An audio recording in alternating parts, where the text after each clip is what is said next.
malo atu le soifua tala falawa o se whaopoponga le nei o tala fōwa le radio Samoa. E to o se fulu tangata wa whaamaunia mai wa maririwi se a ongai de a Io Grass i Austria, liptia mai de CNN o e wa maririwi au fiei nei tupulanga tala vau, ma o stasi le nei o whaarablamta utia matu ia, wa au fiei le tala anga le tunuu. O leo o le tunuu masui o whare mai na ave atu iei au marunua, na o lātou whaamaunia ane e wa a fia, ma whaedo ai o tamaiti wa a fia i de vāru se fulu whaa, i de se fulu walu tau sanga le mātutua. I se whaedo inga le minista amta upa whaluto i whale ma le autu stala, na whaedo ai fo i se fulu rua isi tamaiti o lo o marunua, mai tu ngā manu anga o nisi. O le na whaatupuina le whaaramlawe wa liputia e luasu tasi tau sanga mai Austria lava, ma sa onga mua i rea onga rea ai le i whaau. Mai sa ia whao ngā upenga o whana e lua, whaatino ila na os whainga, ma muria i eito e whana ia lava i se no whanga i te tonu la mo lea onga. Ele o mai loa i le temine ile mafuanga o ia whaatino ai lea sol tu la whono, mai fōringa na o ia na tau puleina. Wa tau fia leo a upenga na whao ngā ina, ma alo whanga solo le so e suenga, a wa fola le taitai o Austria, Chancellor Christian Stocker, aso e tolu o whaanoa noanga le tunu o na o le nei whaarabelawe, ma o le eini upu e whaamatalai ngona o le whaanoa noa ma le mafutia. Mai Colombia, ai titi mai pe to tolu o fasiotia ma le sefuru rima o loo manunu ai se whaarabelawe le tu i saute si for Colombia, fai mai di poti e fōringa o se osfa inga na ngai sao lava i leo le tunu. Wa ta ua le CNN wa lapata iane leo e ono whao popo leo whao tangata maririu i le whaarabelawe le nei au wha ngā soro suenga. O se vaenga o le ai o Kali, ma isi taulanga le ratane, whaalongo i nai le pā leo te teleane o ni mea, ma le whaamatalanga e whaapea o leo sa taula iai e o swainga. Whaamatala ni mtanga luenga le vai whafo le tunu o leo swainga lea, o se o swainga whaatupu whaalamelave. Mai manatu e yeiso o tanga o leo swainga i le taitai o le kurupu te te o whaingoa Esaro Meia Central. E ui lātou tele o whailuane o lātou na whaatinoina leo swainga. E tele me o whalenga ina, ma o tupu mai rea whaalamelave e whatoa mai ani na yaso talu na whana e le tangata, leo lo o whinau mo le tofi presidente o le tunu o Miguel Turbay a o whaia ana campaign, whaamaunia mai o lo o iei se tūlanga tinga ina a o whaanga solo suenga ina nei whaalamelave o tūlai mai. I Israelu, whaamaunia Israelu o lātou tue tipoti atu ilo nā tunu o tamaita i Swetena o Greta Thunberg, le na malanga nei le waa sa fuafua e ave so soani mō Gaza, a e tau fia e vanga awa Israelu le atu mititirani i le vai aso tanuai. Pai mai le BBC na ngai i se mai Greta, i se whainga malanga mai Tel Aviv i le asona nafi, ma anga i atua i Farani, ma ua i oe ane e tue tipoti ia ilo nā tunu. Ina ua taunu i Paris, sa ia tua ia i Israelu i le ave whaasolutu la fono, ma le wha malosia o ia maisi o lana au malanga, a o iai o ngā sami wha wā malo. Whamtalanga mai Farani wa tā uai, o le toa lima o tangata Farani e toa ono na tau fia whatasi ma Greta, la tau te leo sainia le polo inga toe tipoti ai i la tau i o la tau tunu, no winga lao le a tutula i wha msinonga e tusa o tū la fono Israelu. Pasiringia koe ta lau tūstala pe e sea ua whaasa o lotoi na o ia tau fia pea isi, e na ia tā ua leo manino i lea tūlanga, e na te iloa o nisi o la lātou au malanga i le ioe e sainia pepa, toi whaafo iai o lātou o tunuu. Whai meile ripoto i lātou umasai lungo le waa, pe o na tā ua, o tangata citizeni o Brazil, Siamani, Netherlands, Spain, Matake. I New Zealand wa whasa nei e le atunuu ni ministers to olua mai Israelu mai le toe uru whale atu i New Zealand o na o ni whamatalanga ua whaia e whatatau i te taua i Gaza wai mai le matanga rengo le vai whafua New Zealand o ni whamatalanga ua whamamasangi ai le nofo while mu ma le nofo le lei o tangata. Whaapopo atu ai nei la New Zealand i atunu e peo Australia, Kanata, le UK ma Norway, le ua whaia lātou sā i minista ia, o le minista o tupe Israelu o Bezalel Smotrich, ma le minista o le puipuinga o Itamar Ben-Gvir. Whai mai le minista o le vai whafua New Zealand Winston Peters, o ia sā o le oanga i sā o le to'olua lea, ai le o le whainga māloa Israelu. O lo iei nei Europa Winston Peters mo le whonutanga le Pacific France Summit o lo utani mālo ai le Presidente o Farani Emmanuel Macron. Taramuri mai West Papua, wa iei poti e whaatatau de maari riwa ni tangata I rea wha ai tū, a o whaawa wai pia whita winga de Militeria Indonesia, ma re vaenga wa wha ingoi na le Free Papua Movement.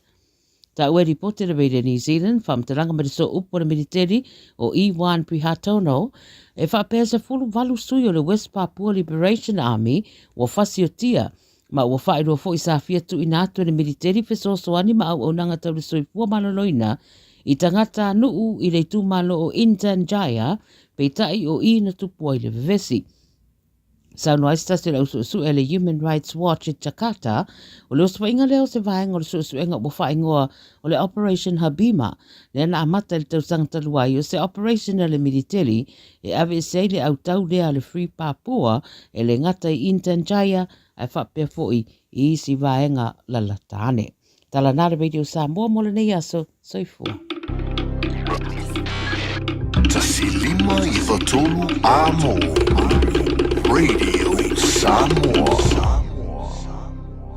Au kilani, pamulmole whaonga tatau le suawai, ua whaiti ti munga nei lole masani ai I masina o tea, ua malusi tele le alu le vai le tātou a ai, pamulmole fe sosoni mai e alai le whaiti tia o lo whaonga ina le vai I fafo ma le whale ta ele, pamulmole fe sosoni mai e alai le whaiti tia o lo whaonga ina le vai I fafo ma le whale ta ele, o ne ngai o inga e lua o le a maua ai se ese tele, pa vitai mo lo lango mai, morisi whaamtalanga, tanga yan watercare.co.nz. Got relatives visiting New Zealand? Don't let their travel emergencies become your problem. With Southern Cross Travel Insurance for non-residents, they're covered, with assistance available 24/7. Get a quote now at scti.co.nz. Le Little Feet Childcare. Tatala I le asongafua a nga I le aso whareile mai le fitu I le taeao, a nga I le ono I le afiafi. Maua le avanoa o le pepe whato a whanau, a nga I le 5 tausanga e a onga ai. E lua se fulu I tūla, e a onga I le tamaititi 3 tausanga a nga I lunga, e a ungoa ma se totongi.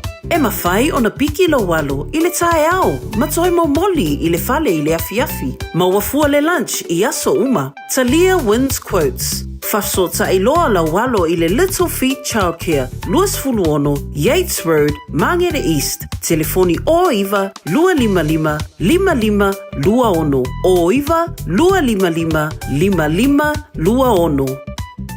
O mana o mie o e po se isi lo a inga se fisosoani tau fe malanga inga mo New Zealand. I mata au po e pei o le vaita mai no whanau po ngā luenga. A whai o lau tali o le ioe, wala au loa Ken Ferniho o le Fern Immigration Services. E iaila na laisene, ma ua silia ma le se 15 tausanga o lana tautua. E toa tele tangata o fisosoani iai Ken, I mata upu tau fe malanga inga. E au fia ai mata upu na o atu le tribunal, ma apili le minister. Tanga iane le mata o Facebook, ma le upenga te whailangi I moli mau. Mo nisi whamtalanga, wala au mai le Fern Immigration Services, ma tala noa ialu isa, I le oiwa, 212 222 222 po le o lua tasi, tasi 5 tasi, o 5. Ua na o le Radio Samoa se furulima I Watolu Amo e tautuaina o e ilangu ngana fitu aso le vai aso.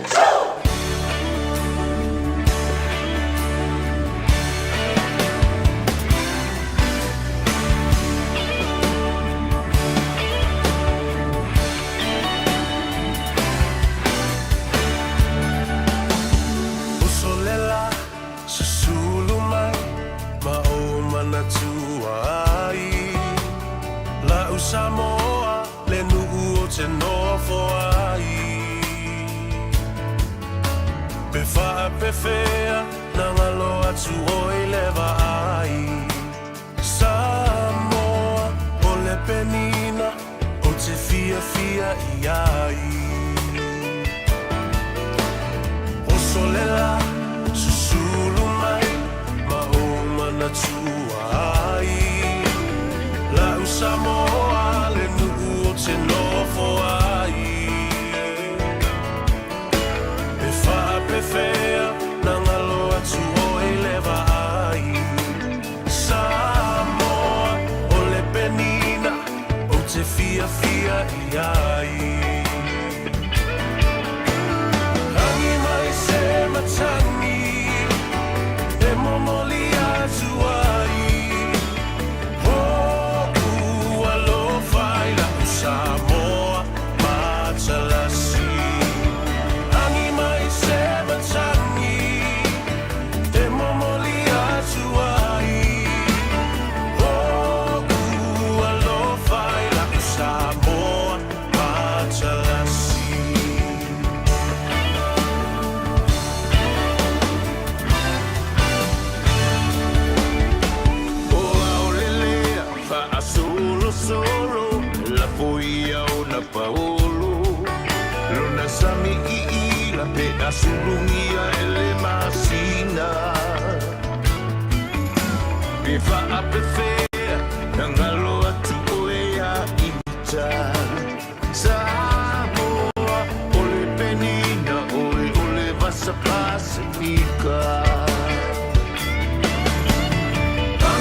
Samoa, Matsalasi.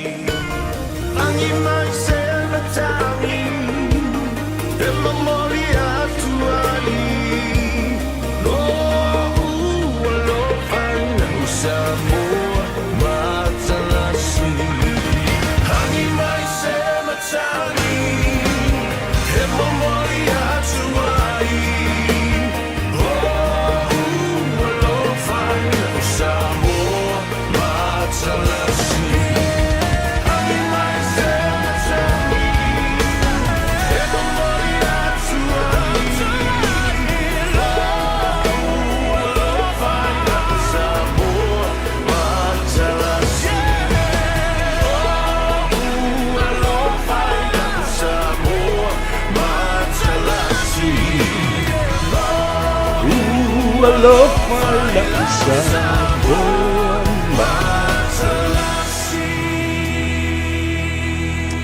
Ja, talo for lava pa ia mawalunga o le whafonga tāpua ia me se fo o lau sila bai moa.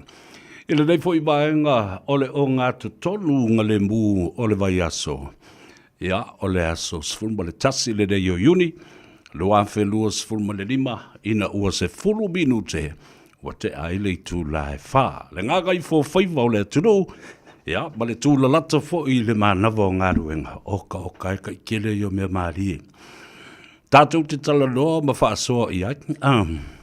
Whiako fo ia, ia lua lava, e o mai lava le tuli manu e maua e ngata.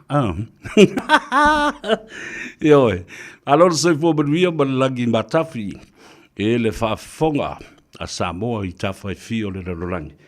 Ia, ma se fo i le nei atunu o tātou wola ai, ia, manopia i ai ua. A veas New Zealand ma o te ronei, ma ainga lona lua o Samoa.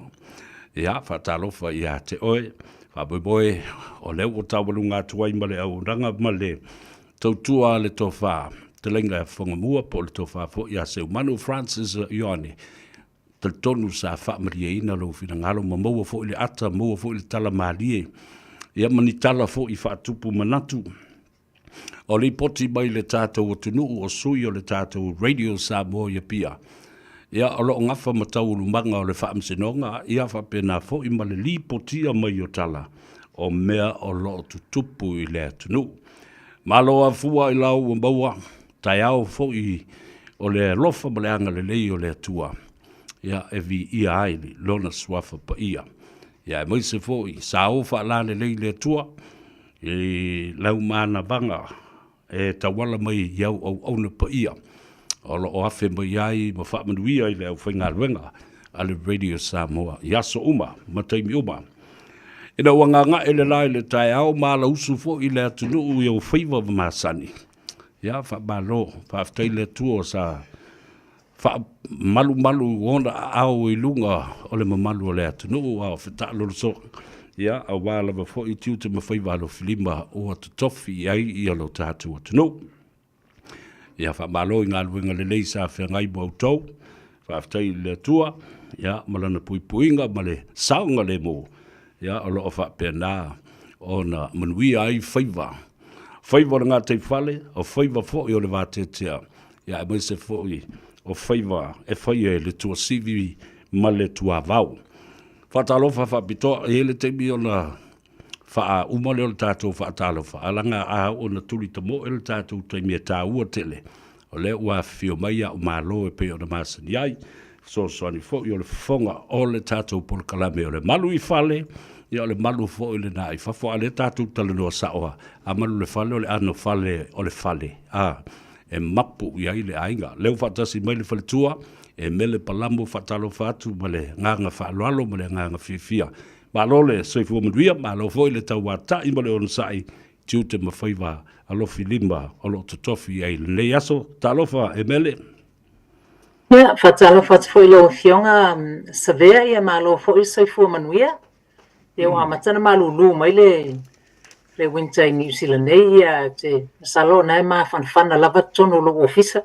Ia. Ia, whatalo whatu foi le malu le atunu o whaafonga mai le nei a fiafi ia. Ma lo lava le soifua manuia. Pa boe sa manuia le amatanga o le nei mai aso. Ia, whapena foi o Faiva ma sani ai. Ia, e maise o le tali atu foi i fesili o lo o wala aua tuai le mamalu le atunu ia mo tau whaasoa i foi.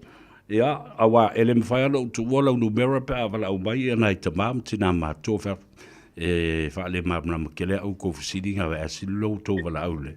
Ele numera a emele. E maua ai le te leo le taimi tau te whaasoa ai. Ia, sa iei nisi sa au tau whaasoa fo i le nawa yaso maua tōna iatu. Ia, mana ia te lele fisili o lo tele lava le malo le tunu o le lava e vili mai pe i meli mai. So it's o le lava te le lava le fisosoani po o le aonga o le tatou po kalame whaatala noa. Ono na isi a inga le na vili mai le neiva yaso ia pe wa leva lava na mafofau iai ai. Pe fefe fo i fisili. Ia ua whaalongo afa pe ia. Nei pie a vili ai. Ele se a whaina o iai. So I'm hoping to meet with them soon e look at their situation. So o le lava e tele le malu le tunu o le valvala au mai. Malo, whaftai, tā ua le nā, so ta i sa o tu lava ia te oe. Ia, e mawhai e o na maua le manino, ia ma le malama foi. A tā o i le mata upu lea o customer information, lea o tu i nātu ia te oe, whamtalanga a tō lava. E a fia i lalo le tula whono le Privacy Act, ina ia pui ai whamtalanga ia pertaining to these people or your customers, mai le tau whaalawi loa whaalawa i tele, o au tō wātala noanga ia mawhisota inga whamulmole mele. Na ia te lele fisili savea ona o te loa o le tūlanga le mamalo le tunu i seimi pe e fo ina le fefe pe e le matamumuli e tala noa ia mātou nei Samoa i tono o tūlanga whapea ona o lato information whapea e ke fo waka o wakui loa o mai e le siwa e ngalaka information to be confident o le matunga luenga, and I would say that's also for Bob Foy. O le matunga luenga, we're covered under the Privacy Act. O alavo information that mai e te au. It's only for the purpose o le sa ili linga po le ase tūlanga e mawhaiana fsosoani le whaatu peina o le tātou whale. So we leise mea wau te lo le tele lava le malo le tunu upe e mumusu e whao ngā ia au nanga a le malo le tunu Samoa po whea lava le tuo iai. Ono le tūlanga le pe e matamumuli nei te ua po o tu atu. But for us as mortgage advisors, well, for me personally, it's a ua te le tūlanga le ono o tō information lai au mai le tō whaatuatuanga. Ia make sure I keep the leto information, and it's only for the purpose or Omala Bank and whoever's within my company, my admin person, so yes, it's well covered under the Privacy Act. Winga ta ua tele i le whaatuatuanga awa o mea umanei o le winga ai o Samoa. Tātou te mumusu e loa mai nisi tangata, ni whaamtalanga patino ia I tātou. Ai, o lewa e saunoa, e malu pui pui e lalo o le tula fono. Ia mai te popole foi oi ia te oe ne ia whaina I lo tau le leia ma whapea ua liki atu I tua ni whaamtalanga sa le tau na iai. Ia lei o whaafonga le atunu, ia ele te leise me te popole ai. A whai o ia isa unu no ngā tupe pe luani no ngā tupe pe tolu foi. Whamata e le a whaina lo siri pea I le whai tu, ma le whai tupe pe e ono maua ise awa noa e whai aisa au loan fo le mo se whale. A la ia isi au loan. Mana ele sili ona o le tele level vai taule nei nei a inga pe ele o ele o mana na o e fisili pe sa ili pe maua se lato wa no ona pa pe pala ye se loan pe lua foi ni loan se e mana ia pe o le tatu tala noanga level po kalame nei e fa malu sia pe e fautuaina le mamalu le tunu e mana ia level le sili ona so long as your income can service it alongside le mo ke sili tau fai Yai lava ia fufuanga me whai na whai ai. Or in some cases it may mean that maybe a consolidating it at a loan la iti to patasi. It may bring the repayments down on a tiru lea pe is that the right thing? Mole ainga ile vaitau. So yes, awale matamule sili a fa pe ola yaini loan se temi nei. E ma whai la mona tiru is that the right thing to consolidate? Is it the right thing to look at be affordable be mawhaiuna ngā whatia le tātou income, le apalai pe ma se mo kesi, e fōfua lava le situation o le ainga po o be mawhaina ngā whatia le tātou income, le whai peo se mo kesi whaatasi ai ma tātou loan tia iai. So in some cases, e mawhai lava ona whai lea tūlanga. Yeah, so everything is possible as long as you have the capacity to service that loan. Ta ua tele. Awala ni au fautuanga le leifo le e te tauna ave le tangata leo le a moise lava. First time home buyers. Le la fufua e fo le e faisen no ngā tupe. What are some of the nice tips or, you know, the appropriate tips e taua tu inatu sa fautuanga le le tangata leo? Mana ia tele le fsil sa vea, Ole memo mua lava, I would suggest matana whaisau budget.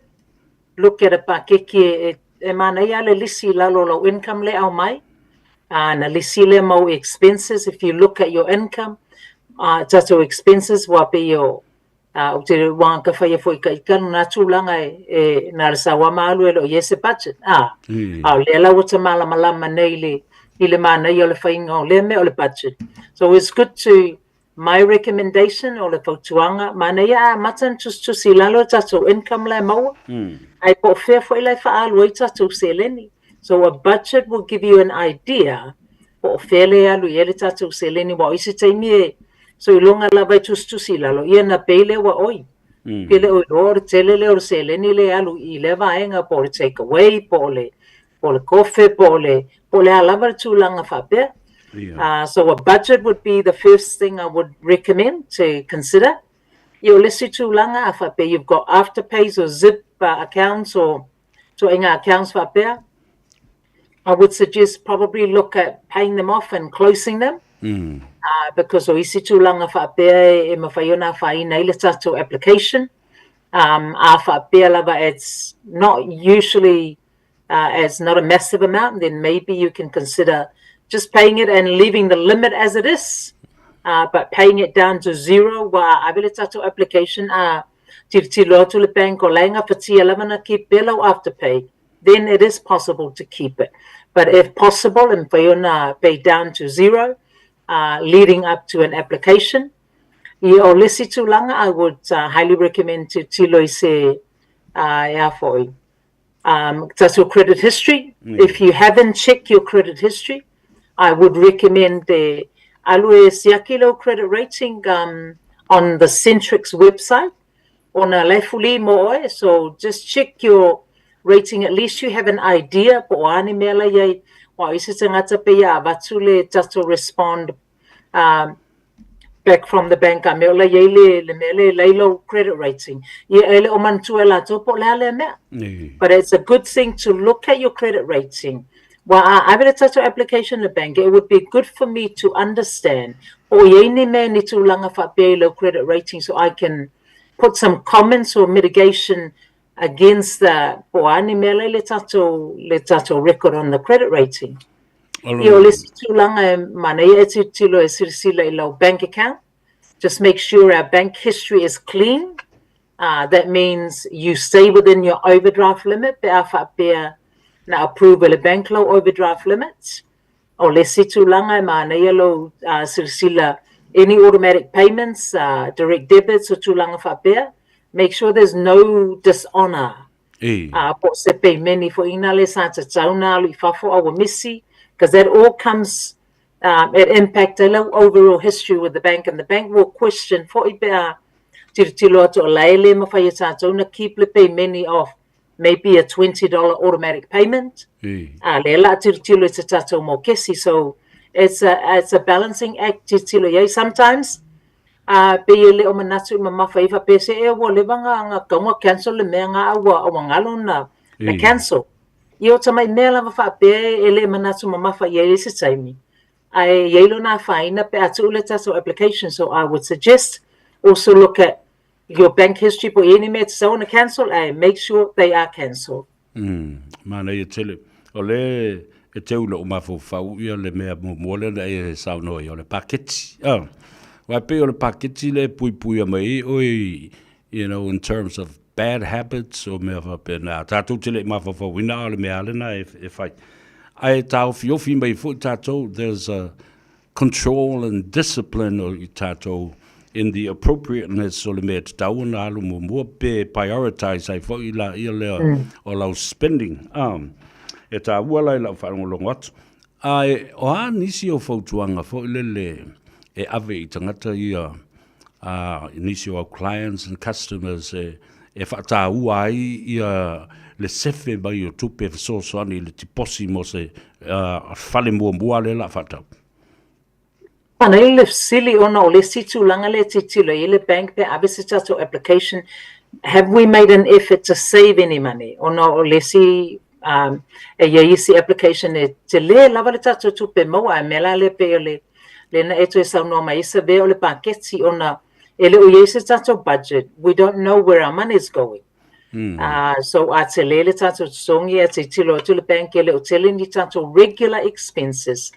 E ma whai ona yearly expectation le bank is a tau na yese tato savings. So o la o recommendation at least mata se ta mai savings, but start somewhere where you think you can consistently keep it up. Afa pe limas furuta lai amatela yaso, then start there. At least it's something on a letter mfaita to change a little bit of our habits. Is it too langa fa pe rather than spending, we're shifting our mindset to a saving mindset. So amata somewhere where you can actually consistently do it for a little while. And amata lena to ilifi lunga if you can. But my recommendation would be afa pe mawhaiuna nga whatia tātou. So sila po le ala o potential mortgage repayment le la titilo yai. Ile mwhaiana I can give you an idea what it would be. Ile for le tātou mo kesi what we're looking at. Se whatai te inga wha pe o le tātou mo kesi mortgage repayment le la yai se whalele te fia mana o e whaatau. E iwa se lau tāla ile vaiaso. O lau rent late stong ile te minei. E ono se lauta la le vaiaso. So my recommendation is afa pe nga fatia tātou na sefe le tolu se lau le vaiaso. So afa popola lau rent ma lau savings le la yai. You are already in line with the potential mortgage repayment le la tsongi. That really gives the bank a little bit more comfort to see that you have already been paying the mortgage repayment level le la titula yai tātou. So it does help if I be mawhaiuna nga whatia. I be la o talana whatu mo mua. Mana ele amata sa mai mea mawhaiuna on consistently keep up. Ia na lifiale up to that level pe a wha pe mawhaiuna o nga whatia tātou. Malo, whaftai, tā ua le whaafonga mai le tunu. Lea la ua mwhauna whasoso ni mai le whale tupe i ngā tupe. A wāni si o rates for lea with the second tier lenders. E whawhiona ona, lea le umi e mwhaiona e nufo pe i le vaenga lena no mai i le tupe. Second tier lenders, se yo o loi sisi teimi ue whapea loa o le a suilo ma fo la o se mai ma le second tier lender ai la uto e fo I le main bank o le a la fautuanga le mta pule. Yeah, man, it's a little silly on I'm currently working with na isi ainga le malu le tunu na the banks couldn't help ile luatau sanga talwai. So I usually keep in track with them to make sure ole meta ua lava afa pe ole second tier lender le la abe ile taso application. Keep a clean history for at least a year to 2 years. Iana toe ilo lea pe o wanga fatia taso no toe el maiton ole bank. So usually we can review it after a year.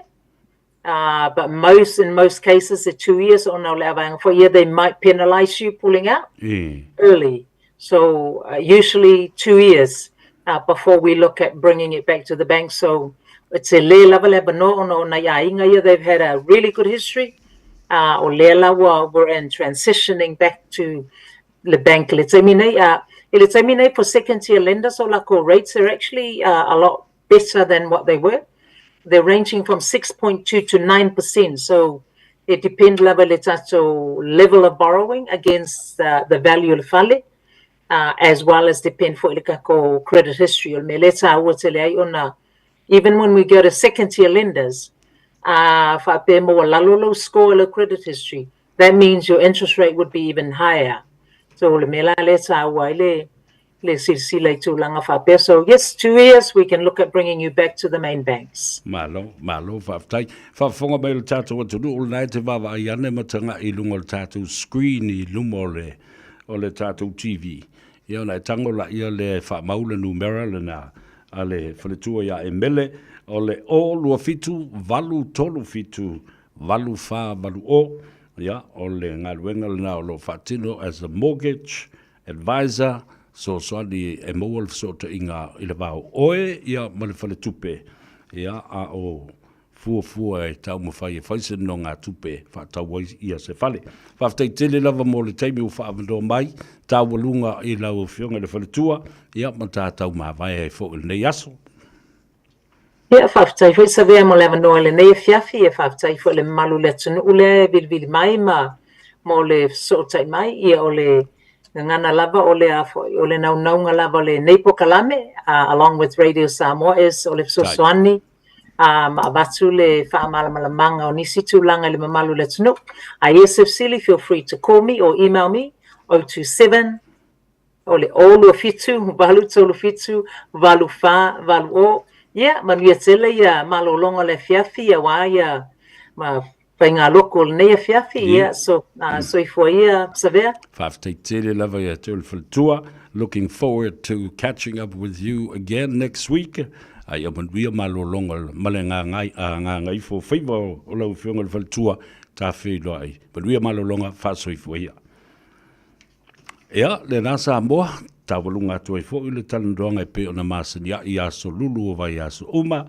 Ia le malu I fale, le whaletua ia e mele palamo e te maua I le telefoni o le olua fitu, valu tolu fitu, valu wha, valu o. Olua fitu, valu tolu fitu, valu wha, valu o. Ia, o le whoiua se e mai ia le sā, o le whionga le swafa ia le malu bob le malu. Whaisi umi ona kia ia onga ia le whionga le swafa. Ia ale au te wawa I atu. Ia le whoiua.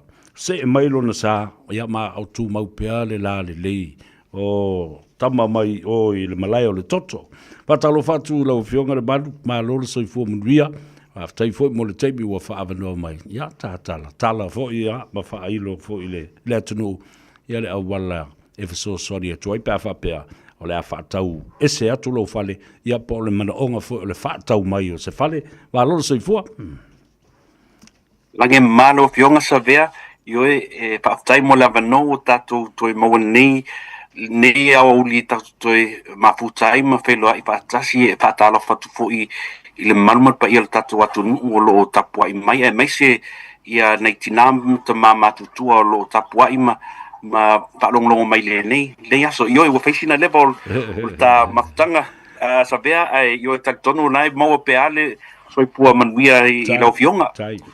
Ia, whaftai le tua ua baua fwela ewa doa tāte toi ve lau lua fasila whai ai. Ia, ma le manatu o loo maulunga le anga leo le tua I lau fionga le swafa. Ia, mga luenga fo ima tiu te o loo o whionga iai ma lau fionga. Le malu a whapea o leo e manatu o le a whatau se fale o le a se ti posi o lo e sila iai. I se malienga fo le purchase agreement. What will be the minimum deposit of sale or purchasing a house? yes faktai sa vea io e tu so le minimum po a tau se vaenga e titi o le mera le tau deposit e a mata mai le 5% anga I le se 10% o le purchase price po le sale price tu sala o le offer tangate le abatu o le mea masani I le atunu ne New Zealand o le 5% anga I se 10% a tutu lalo mai 5% pe o maua lalo tele na il vai mai o le auna le abatu le offer io e tau fia fa manino atual mele tau deposit sa vea amul mole awa a tala no ma e mele mal paltupe e le taunga le deposit le e mana mai le bank abatu mo le lending o le deposit le na a le mai fo le tu fa tau mai fale ainga ye fo le deposit mana o mia pe fa pengo fie pe ata o le down payments ona o tele o tangata po ainga e tau confuse le mele o le deposit o le loan ma le deposit o le purchase o le fale ai masalo fa fengo fie pe ata o le mele o le down payments le down payment le abatu tongele tau fingo le fale le o abatu le offer pe yo fa menino atu le I nai tu pe tatu tala no mele tau deposit to purchase the house it's almost a down payment a whapela o le deposit o le customer o le I tapena masauni fo I le aso o le auction date po le aso le whatau tu I le fale po le finance date o le ale umi po le ale tuai e mwhaiona e tongia le deposit lea e tusala a fa pe mele ta le auction e paulo la sa mala le auction nia ya o lo tu langa le was sold mo unconditional o le time night ta loa ona fa nga yo tu tongi no le deposit le ya po le down payments awa a fa pe tu mai ale o si temi tu mai ale lusful fai tu la fa ton le best passa vale tu tongi no deposit a fa pe si le atu me lusful fai tu la ia o le mea tu ne te o mana o le owner cancel ia le con karate na po le sale o pe o le mea na fo ile o te fa ta waina ma ta pena va beta lava ta pena yo tatu ainga ni mela le tau deposit ia make sure la what tango lima tangata po it's in the bank or it's ready to pay straight after the auction so ni te o to cancel ele ona le contract le wa fatu a fai ile te mele nei ile lungo le marketi ya le malu wa ese ia le tau o fale fo te tolu po tu mo ele ngata ya kilani saute ya fa pena fo ia au kilani sifo o le se tau fo le evalisi o ia te mele or the average price for NY ia I tau o fale ia te tolu po tu ia kilani sifo ma kilani saute o kilani saute taimi nei o a tau se fale tolu potu moe o le standard lava lea tolu potu moe full section pe e feololo se fanua ia tu atoe mas falta abale ia ma falta ele tasi the standard 3-bedroom nei au kilani saute can be anywhere from fitu se lau afe a nga ile balu se lau afe. Anywhere in between lea e se la ia a tatu ba ai e se sengo suburb a fai tata inga ia o Tara Mangele Manmerua e se la ba levels, but usually il termine marketi fitu se lau nga il balu se lau a tatu ba ai West Auckland ia o se vaenga le fitu se lau 50 anga i le balu se lau 50. So ese la ba a tatu ba i Taylor City o Central Auckland po North Shore ia wa a matana na si ila tulunga tawa tamana wai ese maui ia tulanga le i Central Auckland. And o tari facility it varies, but I saute 7 to 800 West 750 to 850. Yeah, but at o Central Auckland ia a mata le i se lawanga i miliona montu. A whapea wa o manatu le a whatautu i la ufale. At an auction. O a nisi o tau e tauna e tāpena ia e totongi. If I decide my house is going to be sold in an auction, so what are some of the other costs that I needed to be aware of and prepared to pay? Mena le o auction e awhai tangata le ta o le auction nia. Tangata la le tau te whaai e tū mai luma i the auction day. Ia he will run the auction. He will collect bids.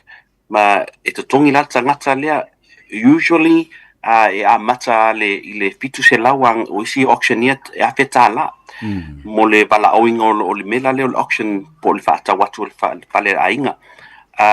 O le si tau e tauna o na tāpena o le mela le ta o le limb report po le land information memorandum lea mau me le council awa o le reporti lea e whaai loa mo moi tangata i o me le auction leo mai fia whaatau mo la tau le whale e whaai loa ai ia mea tau le whanua o le whale whaai loa fo iai po o ia tūlanga o whale wa whau i lunga le whanua ua iai le pe mita mo meo consent ma me whapena a whapela e whaatino le auction pe alu le auction pe o le limb report nai ta wā ona supply le owner it's le extra cost le na me le council a wā le report le if you whai lo mo tangata i o mai ia laba tāpena la tō mo le auction le o le limb reports usually whāsela wanga le 5 selau depending on a standard or an urgent limb report me le council.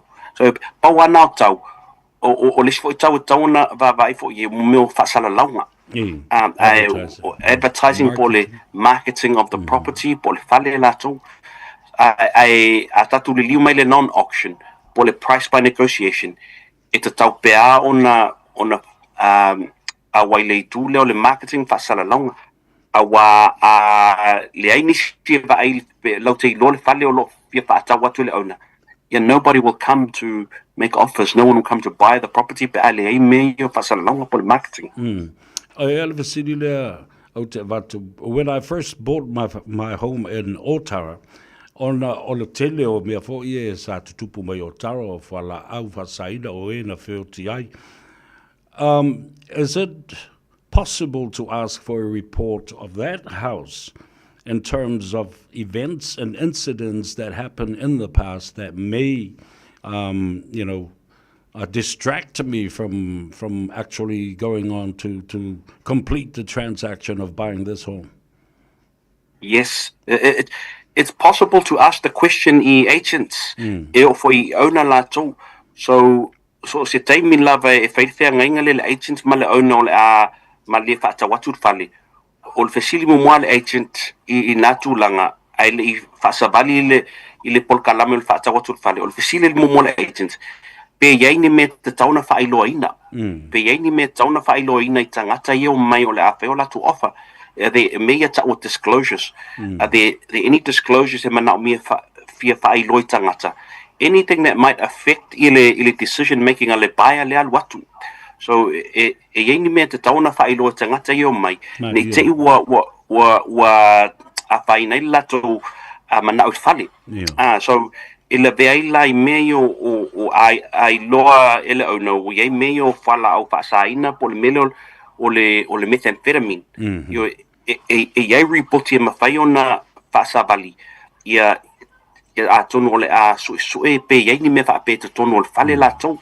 Is there anything that any substances in the walls and the surroundings of the house? So ili tula leo meo o fala au whaasaina e whai ngō fia o ne mawhaina sautanga te siaki. Mawhaina sautanga te test. Ai a tau mea ia o deaths in the home or crime in the home. Yo mena e tau whainga tā o na loa e le aise ripoti tino fo ile mawhaina o na au mai. You can't order anything to check on those things. If you can only rely ile tau mai le owner ia ma le agents. Malo whaftaitili lava bole. Whamamla moina fo yo o le man taupu. Ile teimile nei lau silsila le marketi le malu. Is it still reasonable for the first home buyer to actually look around and buy a house for the first time? So yes, in Milotev ai in le marketi teimi nei o tau fale they're still low. Wa pa mai aso ia po tau sanga ia sa tatu pa ai le mawalunga le oi mawalunga tau fale ile COVID teimi le COVID lua fe luspulu ma lua fe lufutasi. A fai pa tai i okilani saute. There's plenty of 3-bedroom but 2-bedroom homes even. O loo yei le vale o le lima se lau afe in the range of 500,000. 550,000 ia 2-bedroom units, brick and tile. O tele o fale whape nā lo o maua teimini a mese mo meo units. Eo ngai first home buyers po tangata ia e mana na o first home, first step on the ladder. It doesn't have to be a big fancy 3 or 4-bedroom home. Eo ngā ina a mataila to journey lea. So, il tare lo fasili, yes, il vai taimi nei, there's a lot of opportunity more nei first home buyer to get their feet on the ladder. Ai mese fo I mo meo, o tele mo meo new builds here, o vai taimi nei, o oversupply. So there's lots of new builds here on the market at the moment, starting in the 600, 650 range. Right. So, tatu vai tausanga I wotea, those same homes would have been up at the 800 level, 800,000 level. So, o sa'u fautuanga I nei o tatu atunu. Pa savali patala no ma palatua ia emili. Poani ni option mawhai, if it's not for you, it might be for the kids, po ia walo mawhanau. Whapeo ia lato kiwi saver, ia whapeo leini ngā luenga, ia ele leia le mata whaaianga I le first home ownership, o le home ownership. Malo whafti lau fionga I le swafa le malu mo le teimi ua tātala loi fo I ma wha mamlam mo le whaafonga tāpua I le atunu sila ane I lunga o le tātou screen I lunga o le tau whale o lo ia I le numera le fionga a Bob le malu Bob le malu o lua tolu ono o 5 lua iwa fitu o lua tolu ono o 5 lua iwa fitu whaiona vala au iai I le afo I tamali o le atunu o le alo Samoa e mwhai ona o tau so tai le tātou ngana ia mawha manino mawha mamlama atiri ai nisi vaenga pēwhai o fia whātau mai so whale ia pē fia whātau ese fōi ia lo maunta but ria tele malo longa balanga ngai fo Faiva lau fionga le swafa le malu tā te whailo I pēa and keep up the good work for our people ia tāwalunga mai e lau fionga Taisa Bea, it's always a joy when you together with good sir, you whaftai le anga leima le lofo le atua no tātou mafuta fo I le nei fiafi whaamanuia tu fo I nei o tātou watunu ia make sure fo I atu matua lo whafunga mai le nei I tu waso ai uto e whelua I I se taimi o luma sa vea whaftai whaftai tele lava when we are tele lava fionga bale ainga tātou whelua I se taimi o mua so I fua ma ia manuia ia le nā Samoa ua tāwalunga atuai ia le polokalame whaapitoa o le asururu I vai asu taitasi o le malu I whale o le whaletua ia emele o lona tiu te malu matawhai oi ia o le whaafsotai o le whaletupe Ia po fea lava sa waile ala ngā tupe. E tū le vā o oe. Ia ma le whale tupe. Ia ma whasoso ni atu. I whasota inga nā. Whawhaingo fia i mo oe. Ia le tūlanga o le mea o leite mana o e whai. O le mga whakause whale o le marosi o le kupe o lomo koa. Ke re kupera po sa mo. Whara vera vera ingo lomo koa. Ia le nā. O le telefoni le nā e mele. O le olu fitu, valu tolu fitu, valu fa valu o. Olu fitu, valu tolu fitu, valu fa valu o. A o le telefoni o le fionga ia le malu, Bob le malu. O ia la le na e watu loto wheiloa. Ia ma whaafso ta iloa, ma le vā o le tangata e ona. Ia le whale leo la e fia whaatawina. O le telefoni la na le malu o le olu lua. Tolu ono o limba lua iwa fitu. O te fia tele, ma le ngang whaaftai. I nei alo ma tama whanau o Samoa, o ta mali i o le tunu, o whaletua matausi o lo ngā lulue. I nei mata ngā luenga. Whawhaingo fia ai i a le tātou, so ta inga ma le talanoa i le tātou lava ngana. Ia o lo o mawai lea wheso swani. Ia, whamdia le atua i tama whanau le atunu o lo lātou whatino ino nei ngā ruenga. E mita whai a e le loto. Ia ma whapenao na whai atu ia le whautuanga i le atunu. Recommending our own people to help our own people with our language, our culture and traditions, the respect and the love that underpins the very core of who we are, our national identity as Samoans and people that live, and the diaspora of Samoa to the Pacific and around the world. Ia lena. Whatarofa, whatulofo i le tawhatolu o le tātou vānulofo, pa ia mwhale malo, pa ia fo i whale anganuu, ia ai maise, ia o pa ia mamalu whale tua. Wale ainga salevi, male nātou ngā ruenga o lo whanau no manu wai, ia wase manuia Samoa, i tawha e fio le rarurangi, o lo o au mawai manopia iai. Atalo whapito ta mautina matua, alo le soifua manuia, whaftai fo i lau tau tapo inga, alo po le whala mautou se le matila, ia ai alo Samoa malana tama whanau, i ngā ruenga ese ua totofi iai. Whatalo whafo i male ngang whalalo. I lunga o le tātou apio fōlinga, our Facebook page, ia whapio fo i male tātou YouTube channel. Ia lo o mafuta mai ei le to a te leo le au tustusi.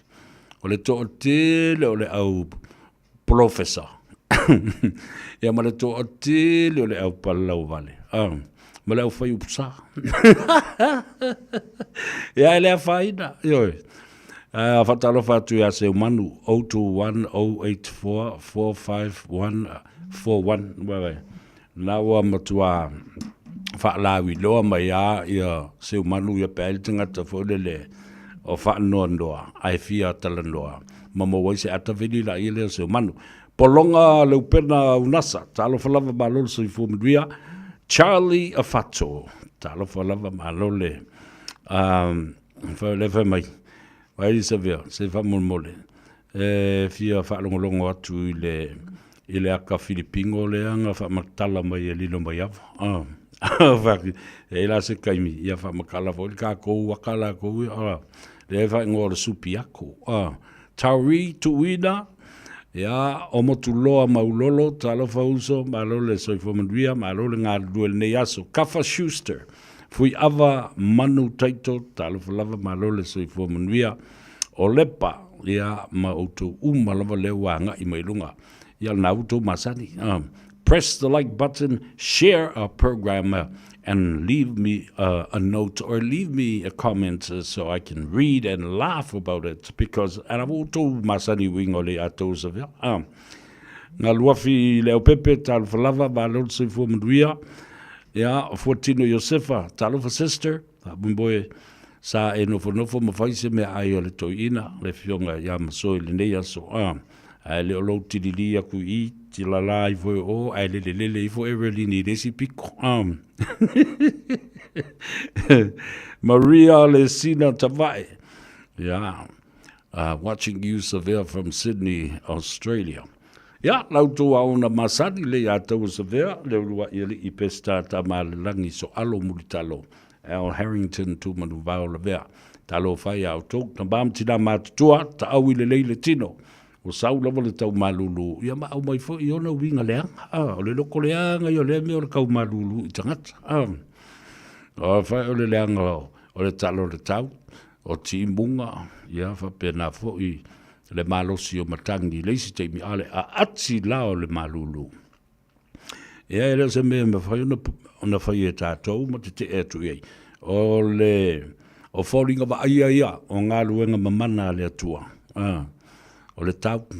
E le sui e sese I wangana tangata. O tangata ola leo o alai o na leanga le tau ma leanga le sisi o manga. O le lalulangi ma lea tunu ma si I mawalunga ai le tai. I atu motu o le Pasifika. Belanda leo iai. Floods. Yeah, and monsoon and rainy season. Typhoons, high tides, and ia ma me yo tsunami. Ta whenga o lo longa. E mafua mai sea. E mafua mai I tangata ma mi o ngā tangata. O le meo le saili o le meo le tangata I meo atina e mo waile tupe.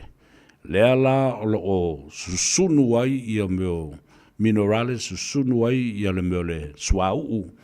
Ia maalu I runga le asu. Whapenao na awhia ai I le ozone layer. Ia po le afu fo I lea o le siu o manga o le lalurang. Ia ma ua whapenao na whaaleanga I nai. Ma ua vave o na melt. Liu sua vai maunga te tele o maunga aisa. Ia ola I na mangoto I lalo le alititai. Ia le maunga aisa le na. Ona o le vevela o le siu o manga leo tatu iai. Ia ona whapena lola ia lea ona si I mawalunga le tau o le talawhatai. Ia ma le sami. Ia. Ia le ae whalongolongo mai ia pari I o le wha ia kulpol kalame ala e wha e mailanga. Ia ai tā wutele. Whapumboe. Ia samanuia le nei asu I ngā luenga sa whitoi tonga ia I le tātou utunu. Ia ai maise o lea ua koloki le kāta. Masauni lo fo I e fo ela ato I mea le ungia o mea le ale fo ela kampangi. Au te fia le nā mea. Au te fia le nā mea alu e ku fa lei mea le ale falfinga luenga. Tau te o ma ave mea falfinga luenga. Tau e talpese lea, whamanui atua I te oe ma le manawa o ngā luenga ma le ngā Gagaifo Faiva o le nei aso I le pola kalambe a le siu whango Samoa, le radio Samoa, tātou oe mo moli whalei oe le tau whale.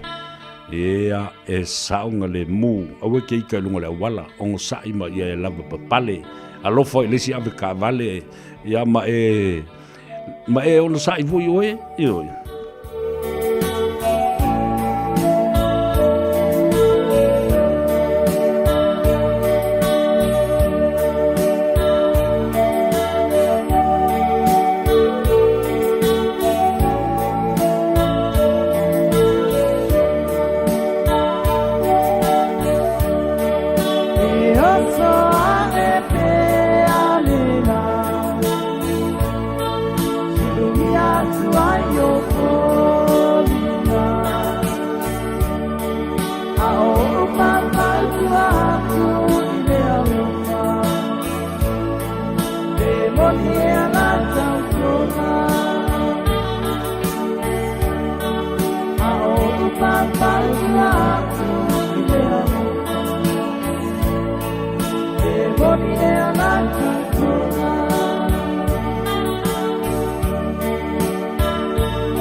Você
Ia le nā, whaafonga iwi, whaafianga sui fifi loi o le nei a wauli o le aso lulu, o ngā tutonu ngā le mū o le nei vai aso, le la oso ma le pese le nai momori ei o i le whale o lere o sulu ia foi ma ufitia ia le fonga ele i le pongisa. Samoa, whaafonga le mai, aua e te alu ese, ia matua fusi maulo fusi pau.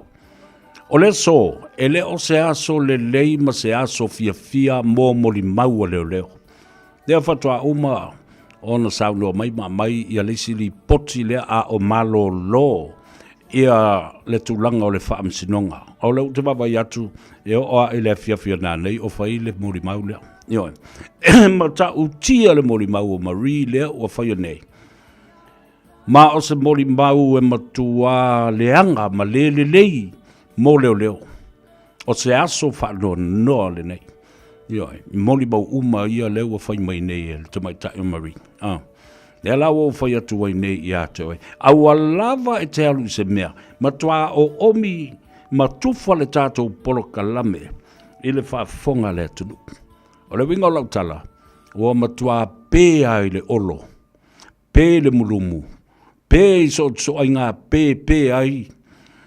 Ia le olo ma le mulumu ma le ta'alonga kilikiti le moli maua mari. E le o se tūlanga le lei. Mō leo. Ma e fōringa mai ai fō o leo umana sao no mai ai le fionga le tumai tai whaamasino i a talasa. A toa sa anga. Leo sao no le fionga le tumai tai whaamasino e fōringa mai o moli mau oma nei o lo o mai ai luma nei. O loo atangia mai ai le tau mawhai e mimilo ma pui se tangata. Ioi, a leo o tau tino e mari, sa la iai ma Samuelu ile no fuanga sa tupu ai le whaalawelawe ma maliu ai tu au. Ioi, no fola ia ba mamlo langa le la tātou o tale pese lea. Whaamanuia atu ai atu ai asu seva no e tala no atu ai. Ile ta mai tai o Melissa mai le Henderson Cars ile afia finei. Wa vava aia kua o mai le u. Ioi. Amuia tata ele savali le filifilinga o ea miuleanga. Ele tu foi o ele ala o yang sala. Ele no foi o ele no fo e tawin. Ana no o ele tu la fono le ali. Fa pio ele awa toi tafano vai te felemu. Fo mai no fo yo na lava tau. Ele tau fo yo na. Ai manuia me umana te fai. O te fai fetai, ia te wele matai. Ile nei tale, ua e fua i mai. E fai mau au nama, ina i utana tata. Ia susulu atu, ave ole fa aula tana. O te fai fetai, usio uatu. E wina la ititi, e te pui pui pea ma afisi. O te fai fetai, mole malusi. O fua ina mai, mai le langi lo ule tofi. Yo valo le lo ma moe o ia swingi vai, a ke vea ule me o ilva mua. Koi, no te tai ke ule lo le mio como lo no sofa. E ula mo o sa mani lo leo ki le flapa. Smereanga, wa oi, fakasima o la bla au mo ko ko fama fanga. Ai au, ke la bla mai me ai, ke la ai. Oi kamai, yai. Ke au. E fa asanga e. O ma tai mai. E o mai ai. Ai o fesa swai. O no fesa swai. Ai le ile. Ia le nā, pese whakau poe ngā whanuma whanti, ia e whaata ma whaala i o mata au tātou oe momoli oe i le tau whale i na ua ngā Gagaifo Faiva o Samoa i le deifo i a fiafi. Au leo ua se mai i a le sāfo lau o le te mai tai o Melissa, ia vea fo i o i e whai mawhonga tau moli o le pūlenga ai maisa leo whai ngā luenga a le tātou whale tā vale o le Henderson Cars. A whatalo whatu Melissa, ma lo le soifua manuia, after fo mo le taimi. Ia, manuia i lau a fionga. Ia whaatala whātu le mamalo se tatotunu o lo whapena o na whaalongolongo mai le nei tū lao le a fiafi. Ia o te manatu o e fo isi wa mānawa atu i whi au mati te le nei aso ia mālo lava. Ia, a vea le nei tū lai whaalawi loa tu aia tato tāwali. Ia o lo o maua tato piki apu. Dose tu inga piki apu o lo o maua ia mātou. O le SUV, o le vale balu no foa, vale bal o se fulu le fulu no foa o maua. A lela skipi le tūlanga lea, ai e hele mea lo te fiatala noa tuai. Saulo mai. A whaapea o oe na e asi runga le maso website, tele o yeise ta avale tele o malia i ai. Ia e mawhaelo o yeise specific ta avale fo ilele o lo oilo mawhawhao le te fia mana o ia. Ia e mawhaio na maso arranging up e mawhaio na maso o kaina ta avale na te ilonga e ole e area tu lava la wala tasi e whai mua le finance pe manuia. Ia ona wha pe manuia ona arrange lo la i o le ta avale o lo o whape na na e fia mana o iai. Pe a whape na e te ase tulunga le maso website e lo o iai se ta avale e tele o va ia le te mo o ia. Malo whaftai tā ua te le lava. No, wale ona whalongo tulisi aso e tala loa mai I meo accessories, fo lele o isi pāte e te mana o e wha matanga o fia tiri e lau tā vale. Au le, me se fo I lao le lano o tā vale. A whaape o tā vale lea le te mana awai e tele o mana o tele o fia le lano. E ma fai fo ena mato fai le lanu mo le na ta vale lo e fia mana o mia. Ia, malo, whaftai. ka ua tele, nisi o lo malanga mau mai lalo, ia, ba isi foi vaenga mai Napier, Hastings, Levin, Palmerston North. Ia, e o customer o mai lea soto anai.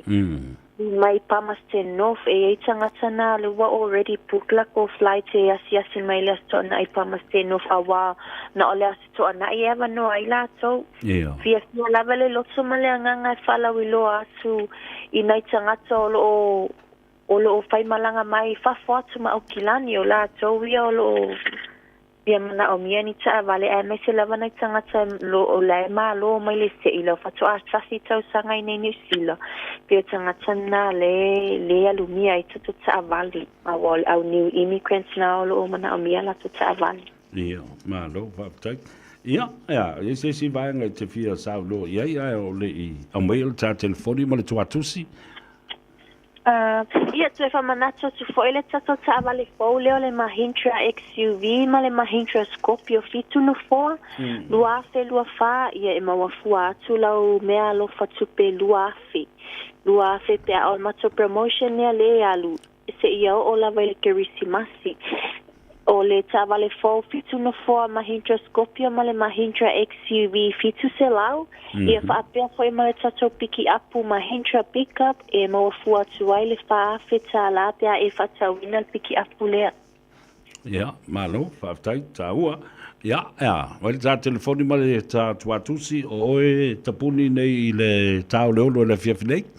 E sa o le tapuni tātou le tāo leono le fiafinei a whaapeo oe o le te fia wala au mai after hours o na wala au mai la ia le mseme o le fituanga le sputasi ana nei. O le tako tuatusi o le tasi wawha Cavendish Tribe Papatoetoe. Ia ma le numero tata telefoni whafsotai mai ai o le o walu se lau fitu tastasi. Ia, whaafetai tele Melissa, manuia tele lau toe fo iatu I le malolonga o nei e fiafi. Ia, ma pui fo I le atua I lunga le ala tele. Tā whenua I le asua tai au, ai whaasoi fo ia mo le te beng. Soifua. Ia, soifua. Melissa mai le Henderson Cars e te maua I le tuatusi se lau Ivas Fulma le Farm. Cavendish Drive I Papatoetoe. I manukau, au ki lani I sauti. E le mamau tua ma I le tātou ofisa, le tātou studio whaasa le lau. Ia, ai o le lātou telefoni e le aise tutongi, o le o valu se lau. Fitu tasi. Samoa e matautia le mea ua tula I mai tono le tātou tunu ua o lele I tai uma le whaamsinonga. Ele o se whaamsinonga e whai e tātou, a le ua tātou whaalongo atu iai. Ma ua whaingo fie I fo io na tātou vava ai I le awala ma vava ai ma mau atu I tua atu o nei mea. Whatalof mua lava I Joy Lynn o fui ava manu teito Joylyn Ahong Salipanga, o Lepa Malaysia, watching you Severe from Sydney, and even Rhonda Wright. Ele telefou le fato a au mai nei, a o le whaia se malo longa. E whalinga mai ai, ua matua I fiu, e mi milo le moli mau o le tamaitai o Marie. Io, ua whanga sa o mai lava le tala Marie, I mea na tutupu. Nea foi la o whailoe Marie.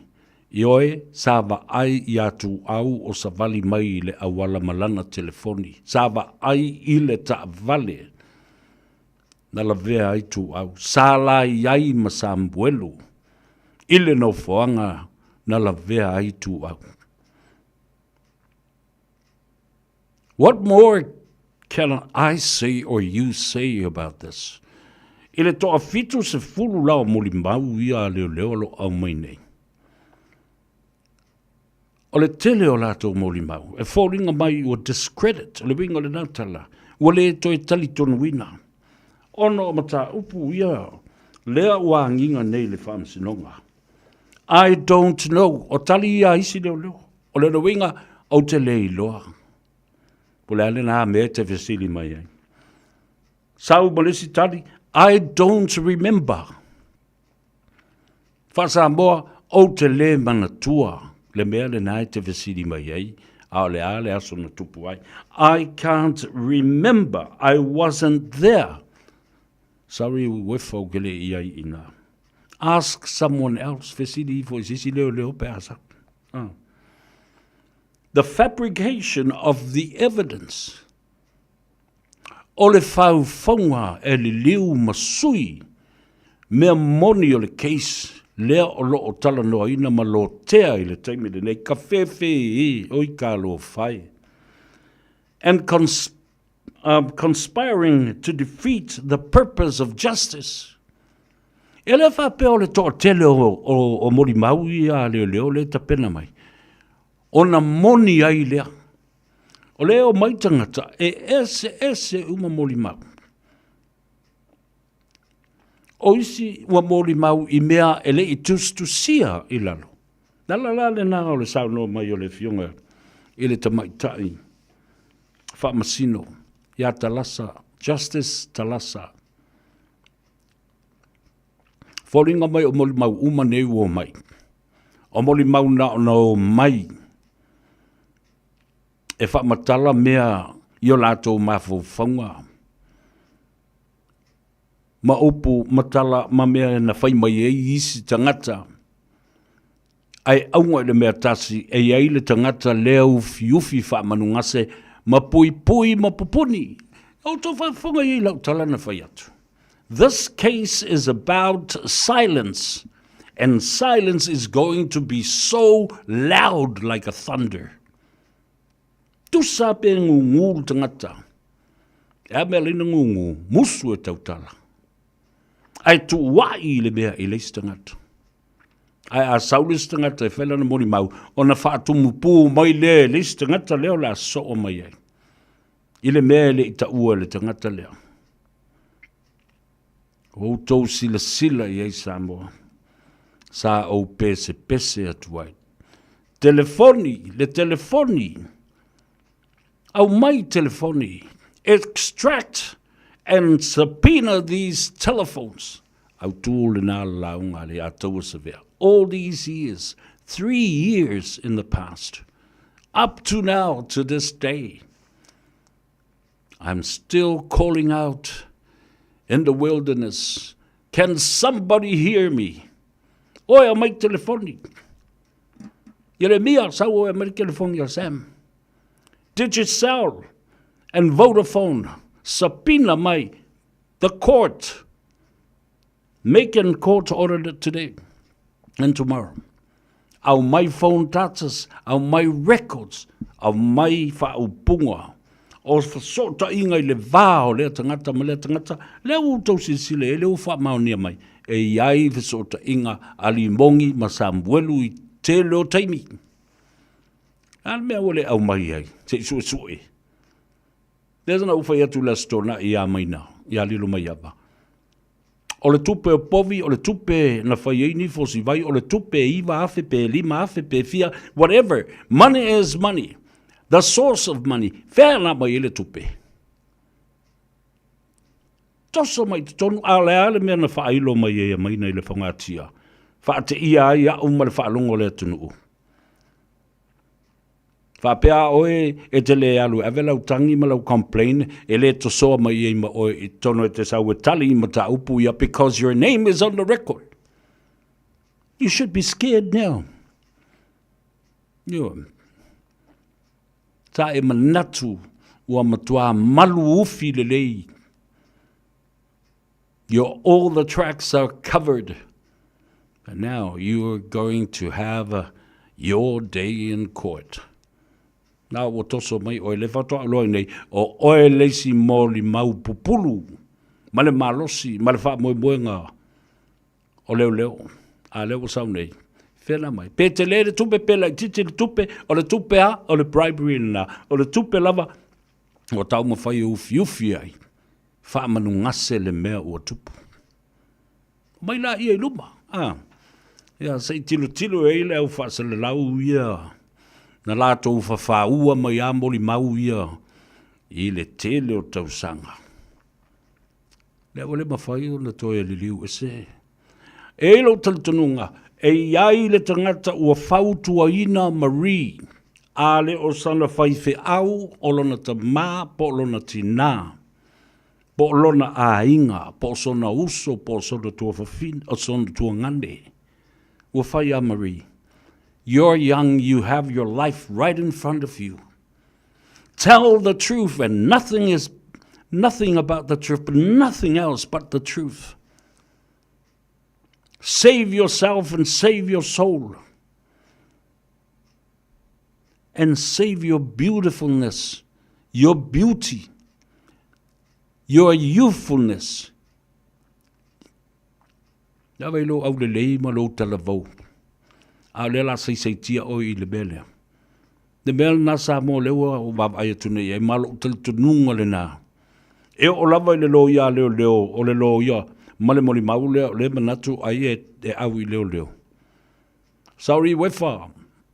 Wa matua mumu kalidi uma ilunga le bea.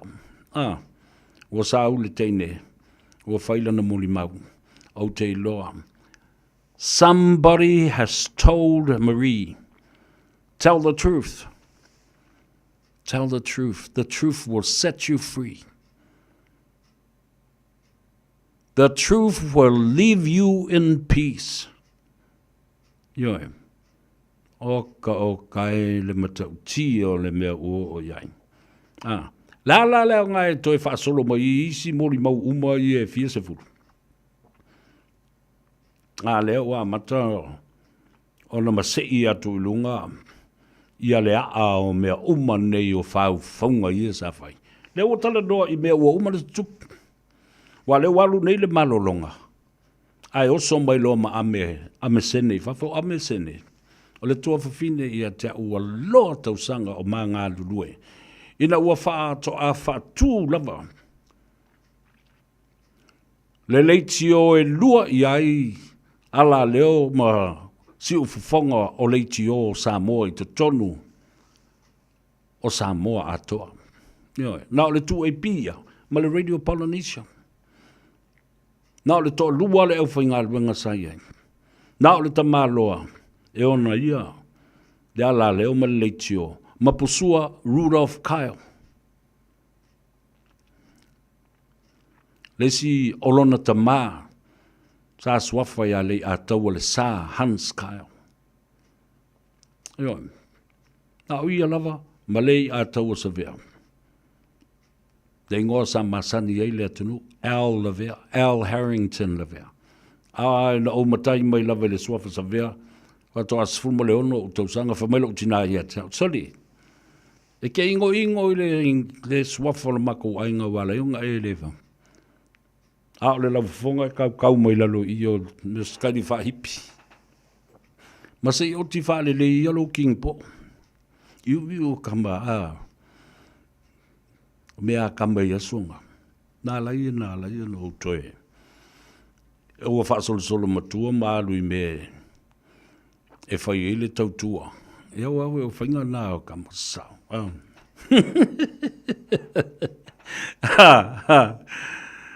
Le nā la ia. Na mai le nā. So o mai ai ma amesene. Whapea nā ma le sunga ia iti. Ia eri tau le pindi. O le vatele la na mātou ngā lulue. Ile ngā luenga. Ma tau tua Samoa. Ma totongi le nupi wha. Ao le ngā luenga mua sa iai, ao le iskorsipi. O tei le wharetupe. Lea oa mosui nei. O le Westpac. Ia. E se silei. Ai ao mai la le li lea sa whai pule o whaleta. Ma sa uma tau whaaleanga mai, ma tau vai. Mea nā le small kilo, small potato e whai. Oila. E alu I me ia tangata e tau fiufi ai ba. Ai au te le mtuale losi pela le me te o i pe a. Lawe mai te masani le lei limongi. Masani le lei le tala anga ma le tala whaasolpito le atau sa vea. Ele te le ula I ai, ele ula fo i ai masas. Ele umini fi naunga I upuma mea pena. A lea te fia ula. Lea lava te fia ula lava. Lea lava ona sai. ma upu mata ngā e te saula lafo mai I tangata. A umana o whai atu I le fionga le whong talai.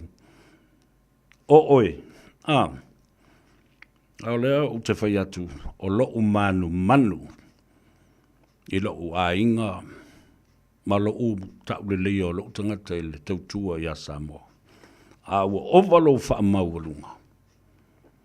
Ovalo si o le tā. Wa se sila lai lau tā ia Samoa ma lo sau.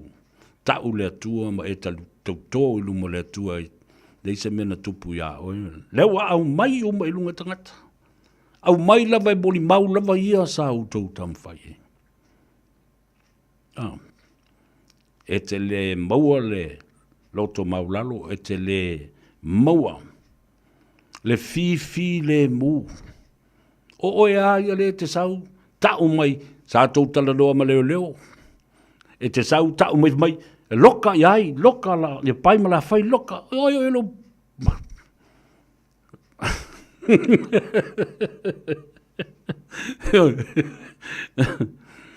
E te whai mai, o e se tulafono, e te ona ia le malo.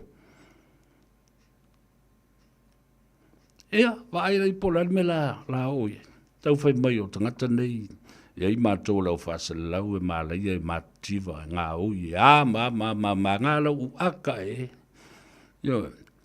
Tilo atu I o mata. O ngutu. Matala e te whaalele. Nā au te whai atu ai. Tu ule wha maualunga.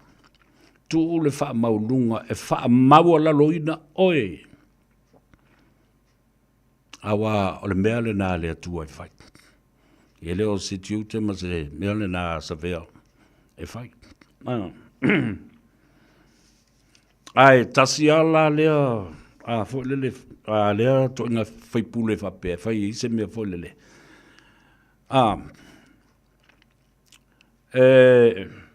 Peti I ai tangata. Ai, whai o se event fwelea. Se event batango fie mai moa I Samoa. Make it a headline event. Fua pauna. Fua pauna.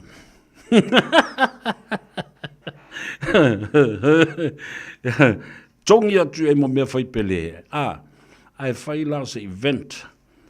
O lei atau sa vea, lei si toni manu. Alo tickets. Lua se lauta lai le ticket. Pe ai fia mai moa I le o whātoto lo o le li ide. Lua se lau lima se fulu ringside tickets. E mea na. E mtua malama le le e isi ali I le talanoa le atou sa vea ma le tuai ngā tangata I le atou sa vea. A lea lava e sau, pe mai e māleia mātou e whaasa solo I mātou whanau.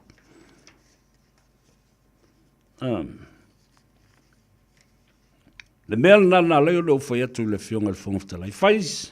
Whai se tu la whono e pui ai au whai pule o le palmene. Awa e o le taimi, wa le lava vae le atunu. E ana I lolo la ele le mea o iai. O le whai atu.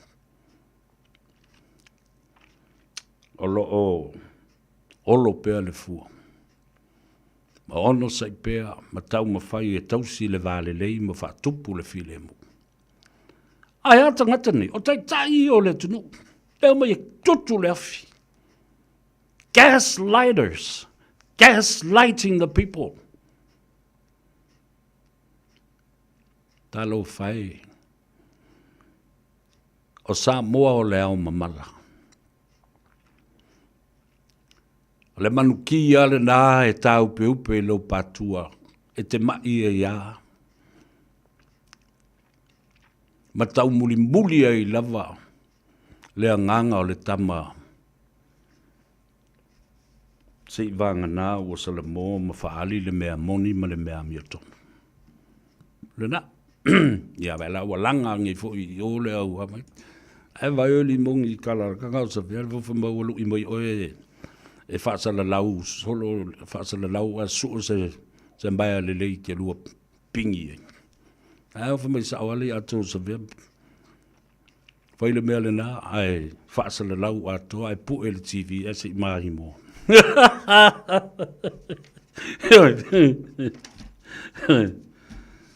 Se I mahi mo.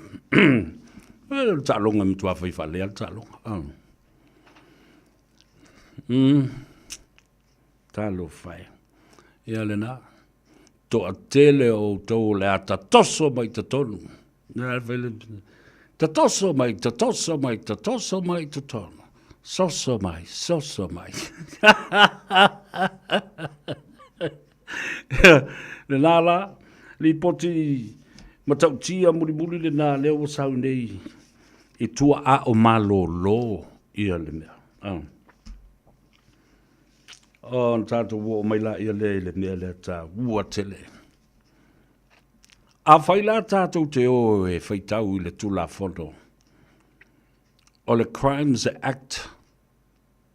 Le Crimes Act a Samoa lua fesfulma le tolu.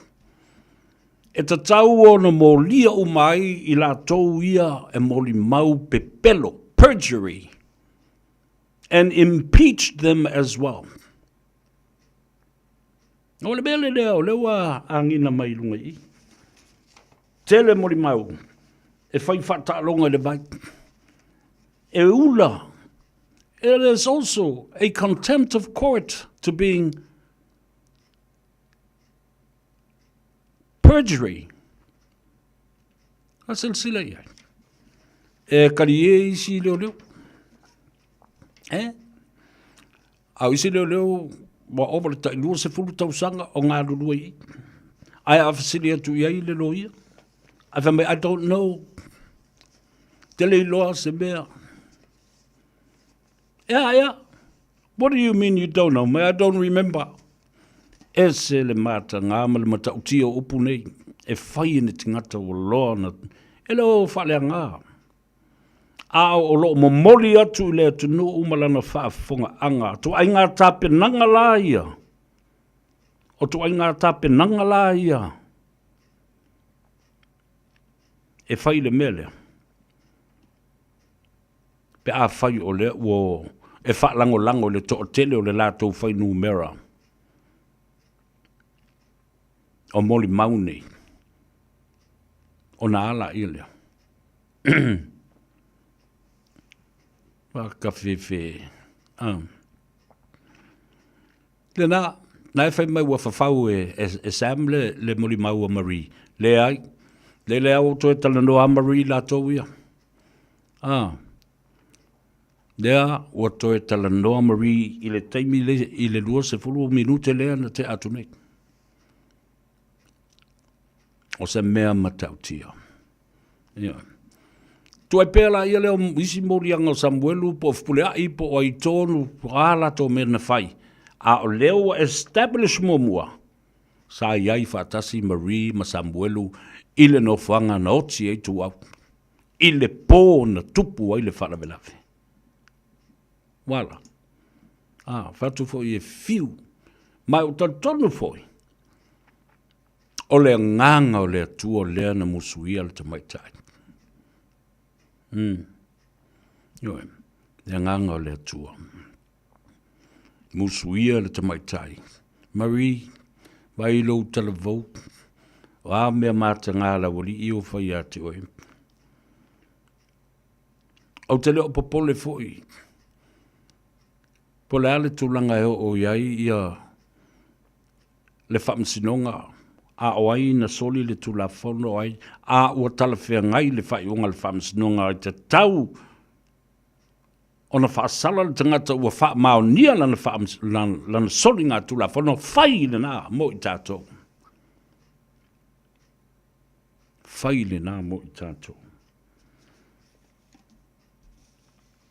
O loo I ai I le vaenga. O soli ngā tula whono Samoa. Le mata upule na e tau le perjury. Nue.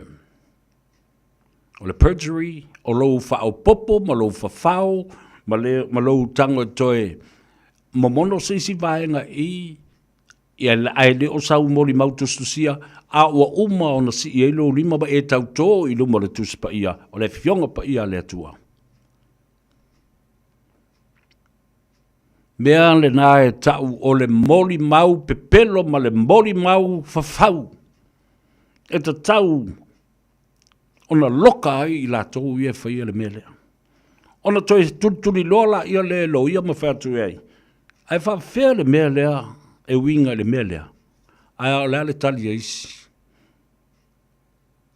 I don't know. I don't know. I don't remember au te le manatua. I wasn't there au te le loa fesiri a sapani pe fesiri se tangata te le ia ina. Ask someone else. Mena ta o le perjury o le mori mau pepelo, mori mau fafau, a wa umo na tautō i lumo le fionga le tua, ma lumo le whaamasinonga. Perjury and contempt of court. E le ila lui fo le lua tau sanga te me whalpui pui, el tangata le mele. Mole mau pepelo. Ta whiwhi le vaenga whasefulu, fabrication of evidence. Tau mawhai e ufiufi, pe whao popo, pe tō ese, pe whao whau. Lea lau te whisiri so oi lawa. La le mau o leo le ta oto lumo il whaamasinonga. Lea e tala loa mai isi lau whasalau. Ono le mau o leo e le mau. E le mau o leo iai. La le mau leo. O le mau whawhau. A lea la whaalango o isi mo le mau leo. Tala tonu mai sisi. E o mai nei leo o li ia. Isi mo le mau ia. Ua malepe i whafolo le whale a li ia. Ua malepe i whafo le ano whale o le whaamasinonga le nei. Lea o tātou tala no i mea ua umana tutupu a ele o mea ua lo tea ma tutupu. Lea o tātou i loa. Le timing, lea sai i Marie Masamuelu sa la whaatasi e le pōlea. I whea, i le mea na tupu ai le whaalawe lave e pei o na tā ua. I le moni maua am sene le fiafi nei a o whaia se malolongo. Te leilo la, pa ua toi whai nei, ua toi amata ta ula manga pa ua whapea loa i le fionga i le. Nioe. E se le tonu, o tonu tuli au. E se atala ia na mai e maina ma latanga ta a le fionga i le mai ava ma o le taimile na ua umatu. O le malolo, a o le ala o toe whai. Le vātu nei a. Le li poti fou lava le nā. A amesene. Oi sole a e a Rose a chinga. Sinapi whau. I wala ka walewa na tātou nofu mwhataltali mana tua. O li mongi malauri i umana. Ma le au whaasala lau fōle le o le whale o pi inga ma sākang. Mai o lewa na mātou nofo mwhātalitali ma whaasala lau. Tuai na sua e le ami o tonu, tuai na mā o tau na whai o tolo whaafia. A wānei. Nea lau au mai luma le mea. Alo Ponsampi Jacopo. Alo le soifo manuia. Ya, lena. Tātou tala no atu ai. Ta whi le susu o vai ma le bela sa fo ia. Tangata umane. La fo ila o whewa i solo i tau ma whai e sui atu le mea. Skalamu aku le mea. O ange wa ingi kou o ngā kolonga e lamu ma whaasumalia ia. De langona i le fiafine nei, ka whewhi. You can see it coming. Because ele ai mase me alofanga e se si ato e fisili nei la, lela whaafsanga i Samoa.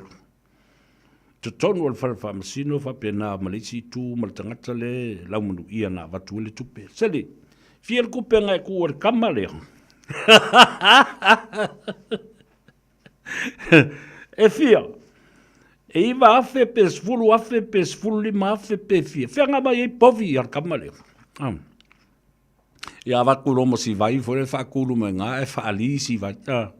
Whaali whapea si vai susu e lunga ia me ola ungo. Si ai e whaali mai ia ngā ngifo o mai.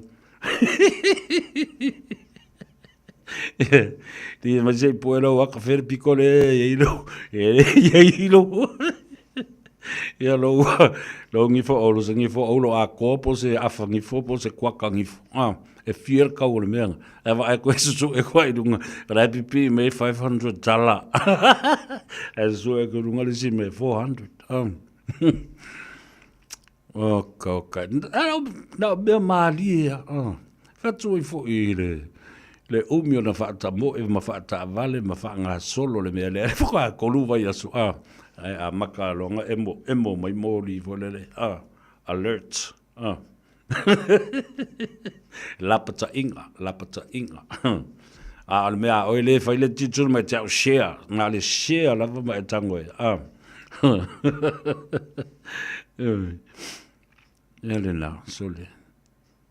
Because the question will be, who gave you the money, Sam? And what's the money for, Sam? How much money did you have, Sam? The man now level two. What did you spend the money on, Sam?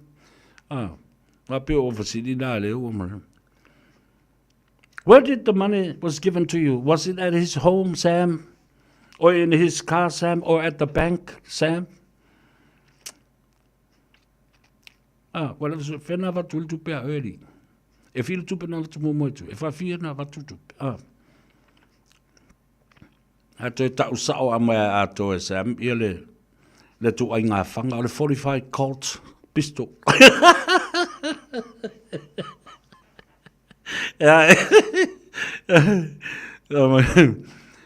Ola re koe ngā whangari e whebeka mai. O le 45 Colt pistol. Pupu whapere mea e rua kiripa. How did this boy know? Nanga fo le o mana whamatala le caution statement. I told you what a caution statement is last night. O le caution statement ta leo. O le teimi mua leo wa tui nātu i ate oe. Teimi mua leo wa tui nātu i ate oe no wa pu e mai oe ma tau fia oe leo.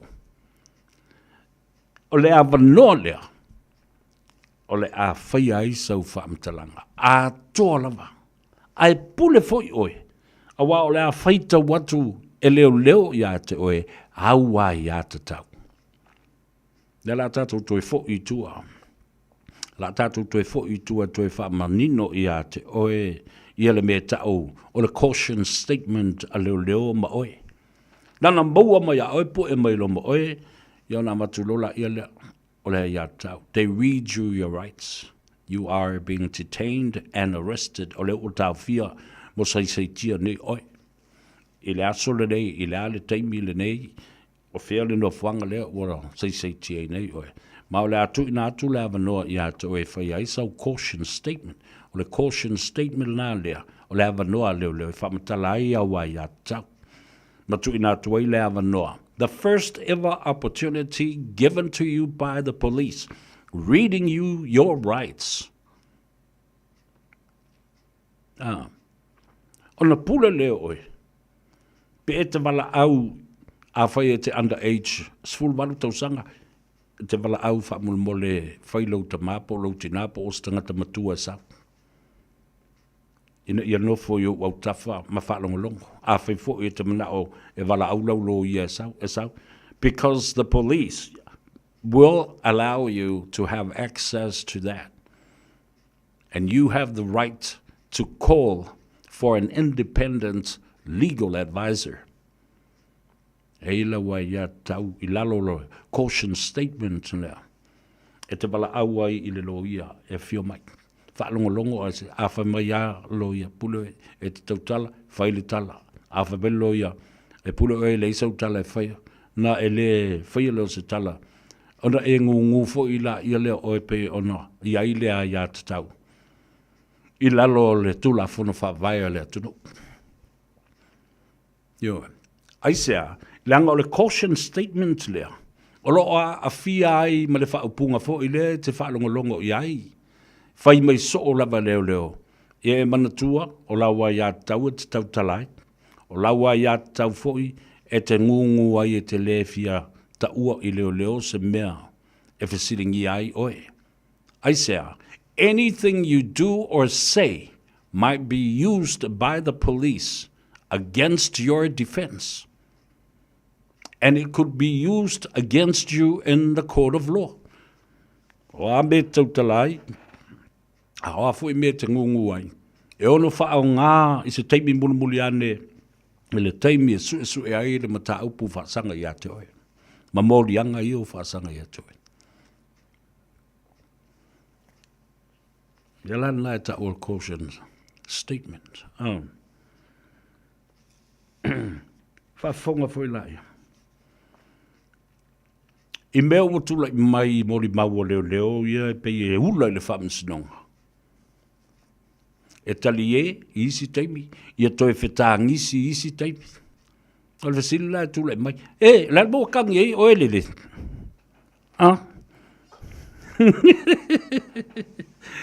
Why is this man crying over here in the witness box? Ai koe aka whole mai, and why are you laughing now? E maadi e.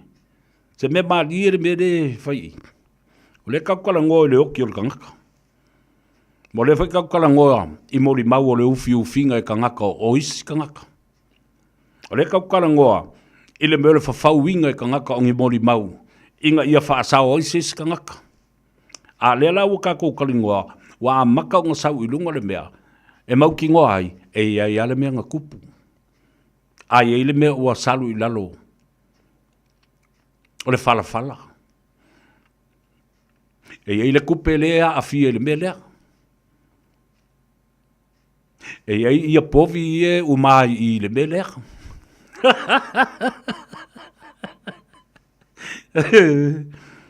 There are lots of surprises on this. I'm telling you, people, Samoa.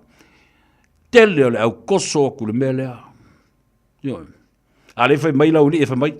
Ia lau ni fasa lau e sa vea ma asiaka ma o kou umanga lea. Le kou ki au kou kalango so le makapungi. Le tala no so le matau po le tiute le nā le au fasa lau. Ai o le mātou tau tua le nā ia Samoa ma le langi atoa. O lo ngā lala ma fia a ai ma fia feinu ma fia tau mawhai le mea moni ma le wha maoni. O lea, wha alawi loa ma tau longo I ai. E tina pe toto pe ti ngā pe lea lava, tātou te o lava I ai. Pe wha msinonga whalpui ai, tātou te o lava I ai. Au tō a waila e. Meo le whai kengi. Walu. Uma le malosi o le tupe, uma le malosi o sotanga ma maftanga. Ai saulo ma le malosi, anga fale tu la fono. Tu la fono le maloma le tu la fono le atua. Oi tu la fono le mumua fai, o le tu la fono le atua. Ono so oi le malea. O inana fau mai ei lo ma le tu la fono tangata. Tangata le lalolangi le ei oe mau. Ma le malo lele. Ma le malo pipo lele.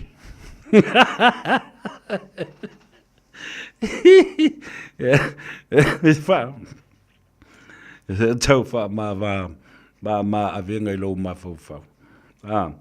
Ia makako kali ai. Watch this. Perjury. Under oath. Moni mau pepelo I lalo o le tula fono wa uma o na whatautua ai oe ma e si lima. O le mea lalen. Ia le ronga moni mau lau li ia. Moni mau wha hitla.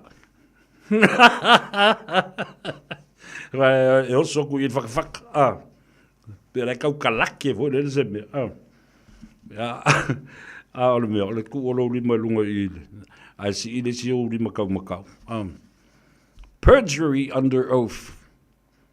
Kau inga moli mau, kau inga mo lia kanga kanga moli mau pepelo moli mau. Whao popo. E o mane le whaamisinonga le nei e matua ta ape lunga o TikTok, ta ape lunga upenga ta whailangi, ta ape le lalo langi atua, I atu ai nganga ngana mamuanga ngana o le asa wai. O le a ula I ta maiti, o le a whai maanganga I me ta whao maeva, e wala au kulo si whawhawhinge. Hey, where are you going? I don't know. You should know where you're going. But shut up, you don't know. And you shouldn't know.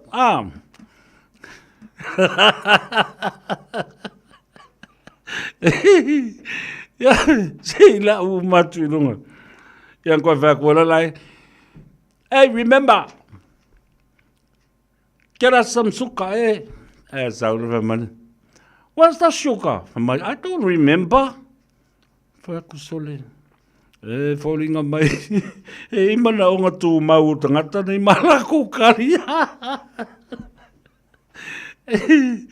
Okay. Yala fakule. Shh. Do you know what you were wearing on that day? And where were you? I don't know. I don't remember. I wasn't there.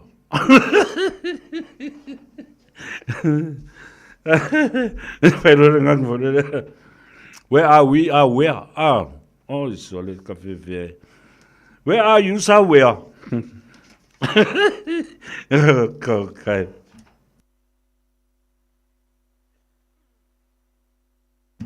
Kako kali fo ya le fanga sa o kwal malama. Kako kali ai fanga le tu ya wa em ka ki le ngi mo me o fai. You know, I have to tell the story, and this narrative has shifted already. It has to be told in a most humorous and funniest way. Is it a wala mali? A weni tato a vea I se tūlanga mamafa e kai peo ngi ako maara kau kau ngi pākua ma o ngā ua o lawari ia. Ia le mea ka o le heavy rock of a sack of rock or a bag of rock. Nā. O le matua I māli e lava. Muli anga tele Sarah Puni Josefa. Yo, malo le soy fumuria. O le tato o le meta o le o le pita si pinko. My fabrication. Vanga se lau fast fulu o le tulafono le na fo le Crimes Act 139 2013. Conspiring to defeat the purpose of justice. Le to otili la to mai fau fatas. O le manatu lau te talitonu ia. Fa pe o le lava ma le to otili. Le to otili o mori mau. E le mawhai ei la ona. Fa pe le fa msinonga oile ai. O tele mori mau e sa o uma mea e talanoi tangata nei. E le o le to tele. The court is not the numbers. It's the quality and the truthfulness and the honesty of the testimony and the witness of what was being said and written statement. Ora fa msidonga ele fa lango le totele o mori mau. Ai fa lango ile taua male mamafa male fa maoni. O mori mau na tusia ele o le mea na e fa longo I mai fa mai e pai mla fa ele o I wasn't there. Ia vesili la ile lisi ali ingali. O tau maua mai. O tau maua mai le mea le o te talanoa tuai. Langa o le mea fa maoni. Yo, it's too damning. Ele o palangina. It's too dangerous. It's too damaging. It's damning, it's dangerous, it's damaging. For what? For police reputation, for police image, for the whole police department, for the police minister, for the police commissioner and deputy commissioners. Tangata o matalo fai leo whamaoni o lo iai. Ioi. O ala me ngā le kausu e ngei ali I Rondo Right. E kausu e mai po a povi ngā ve pongi povi po a povi five, a povi finge pongi povi whawhawhinge.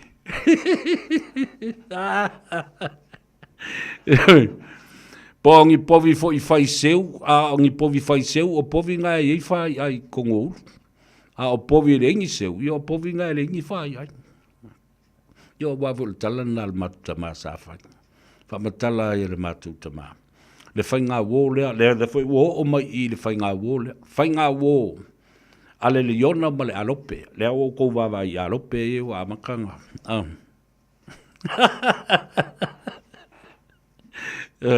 Alu le liona e tutuli le aso, fo lea anei o le la.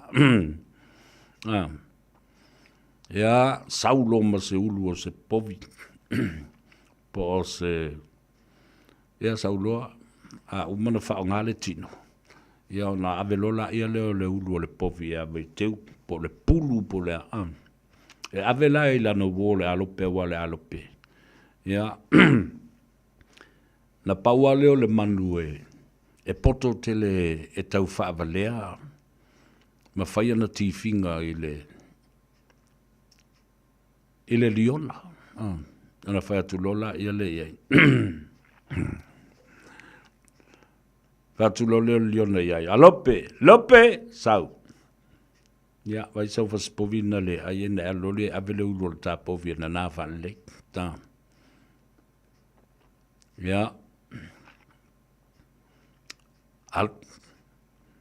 O lo elisi aso. Alu lo le alope tilo lo I ulu o povi. Pemeli tala le alope. Au te ofa ule le liona. Pe ai sea lava. O lea lava le mea o iai le ulo le nei povi mtua au le anga kele le ngei povi. E popula mai maka o le povi wa pe. Ma fau lo ma liona. E lua mea iau te loa le mana o ia. Ma fau la lope o ke loa la e lua mea ta ua le tu tonu I le ulo le povi. O le lau Faiva o le povi. Ma le whai ai, pae vo lelo le pofi. Whai mai lo ma le alope. Wa moe nei liona. Ai tango lo ma le alope, vanelo. Wa mai le meo le fasila, au foi le meo le puesi. Wa tuu I tutonu o vili le pu, ai tuu I le puesi, e mimiti a toa mai lava. E fafo e le alope, le fai ai lo lolo o le ulu povi tulou a tali ngā su o le fifinei.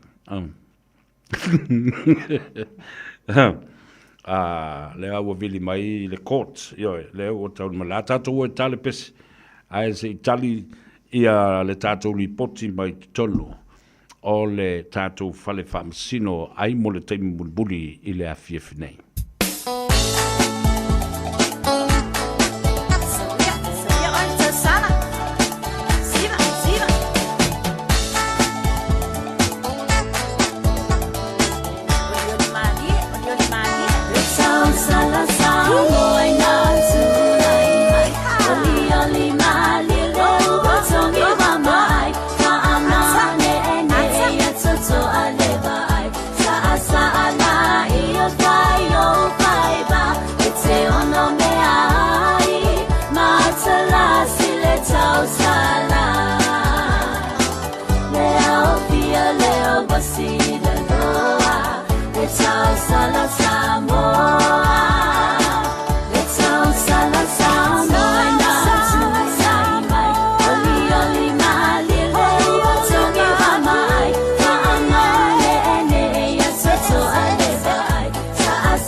A day, 7 days a week. Radio Samoa streaming live on www.radiosamoa.co.nz.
le na, le whawhiwhianga le uso e tauwhi whao Sofia.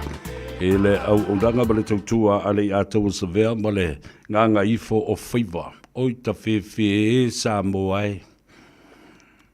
Au tau whaafofonga mai i le latest lea whaato a tau nuu mai ua whaa uma le moli mau a Marie mo le so. Ma ua tau tino ai e Marie no ua fasilingia e le keisi whaafonga sa moana ufoi atu e ai le taimi e tai longo le wale ia. Ma ta tā whaali ua tau tino e Marie. Sa la iai ma Samuelu i le pō na tupu ai le whaalave lave. Na wa ai le whaalave lave. Ma tua i ofo uma moli mau ma le prosecution o lo ia fo ia leo leo. Ua fiu ato e tau fiofi mai le teine. Leo fo i wa tau manino lava i le moli mau o Marie i le sfefulu minute leo tula i atu. Na whaafefe o ia e leo leo. She was harassed and also threatened by police to change and fabricate her evidence and her testimony. O tau whaafonga la ia. O tau whaafonga ia Samoa i lau tala na whai atu.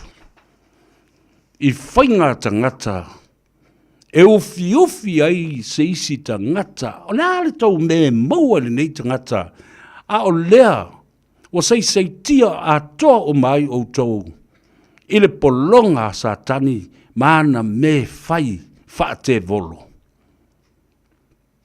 Now Marie had just stated and mentioned Ilana moli mau tutu. Na Samoa, ia umatu le tato por kalame le pole nei wa e moe malama e nofo ma e. E toi tilo ma e toi whaalongo ma e toi whaitau ia upolo kalame ma e toi mata ai. I la utala ma le valo anga na avatu mai le tolu tau sanga. Ioe, ua tuanai. Ioe. E ai le tangata e tau na whanu i, e tasi ala upupula i le mea lea. Ona i loa la ia lea. E le se la utala na whai atu. Ua ufi wha manungase. Talu ai ono lea. So o tanga ma wala lata wha le tangata a inga. Tofinga mawalulunga. Nea la. Ua tau tala le teine i titi talavau. Ai a fuafua ne iai le teimina whai ai mea ia. Sexual harassment. Threatening remarks. To fabricate evidence, perjury, moli mau pepelo, ma moli mau fau, conspiracy to commit perjury, and conspiracy to defeat the purpose of true justice.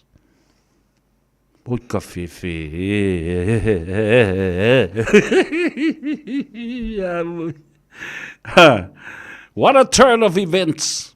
Absolutely. Yeah. Pea no foi atu. Pei ole mafuli mai ole maunga fo lea.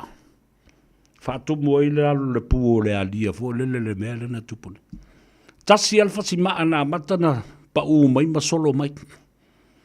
Pa u mai a fa si maa. Masolo maa lie mai ai lava. Paha mai loa ma whai titili. Ta tafe mai o vai tafe. Tō wanga solo mai loa i lalo malemea. I don't remember. Ask that guy over there. Over there where? By somewhere.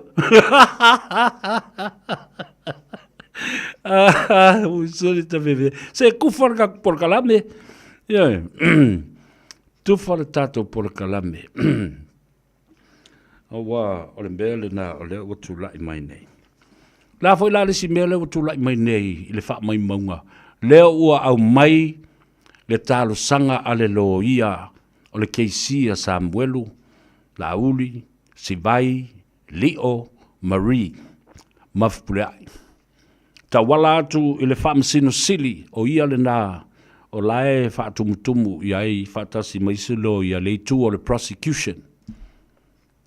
Wa avel tau sanga keisia e le toi malu Marie lalo le vainga leo leo i le teimile nei. E ta tau ona ave Marie se simea. Ioe. E le toi malu ai Marie ma lea la ua talia e le fionga e le whaamasinonga. Le whaamasino. Ia ta lasa atua. O le asua se me ave Marie e le toi tu ua i lalo leo leo. O leo toi tali tonu wina leo leo. I ne i tei wa tupu se wha lave wa o le mele wa o iei. Ua matua whiita uma le tū lea leo leo. Ma lato muli mau. Ioe. Ua matua i whiita uma. Mai o le mele na eo o mai. O le lamatia o le soifua. O le tamaitai. Talavou. Au le lei. Ai whai e mele a ngā kankaya. Oh. So you see, there's a culture and there's a system. System within the police department. Especially those in the ranks of the investigation of this matter. Ua matua I poisen a toa tangata uma. Okay. Lea la. O lea la wasa ili nei de pōle nei po whela ave iei Marie a te tau o na iei nis tangata ese. Po se private security firm. Po iei lava ni leo. A lo lofa. I le puinga o le saunga le mua nei tamaitai. A leo le nāloa. Au mai sa o a Marie lalo o le police protection program. Mai New Zealand. Au mai e pui le ai. Se e toi avatu awa o le moli mau matautia la lea. E fōlinga mai e tele i o mea e malama e Marie. Yeah. Ele sel mel na mau. Too many hearsay and perjury. Insertion of wrong evidence. Tampering with evidence. Not on what no my Terence. We are looking for the quality. Or the quality of molimau. Yo. Well, to vai pea o ko e loka aisi si me le pofi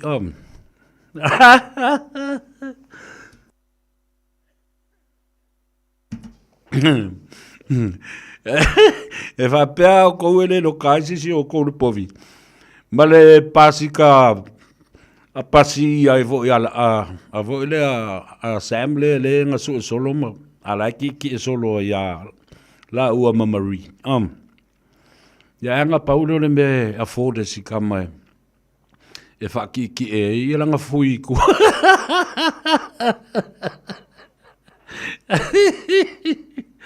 Okay. There are many heads that will roll. Ole ufa Peritania, it's a saying, it's a slang. There will be many heads to roll. Me ole tele yo lupo o ta vale I le me.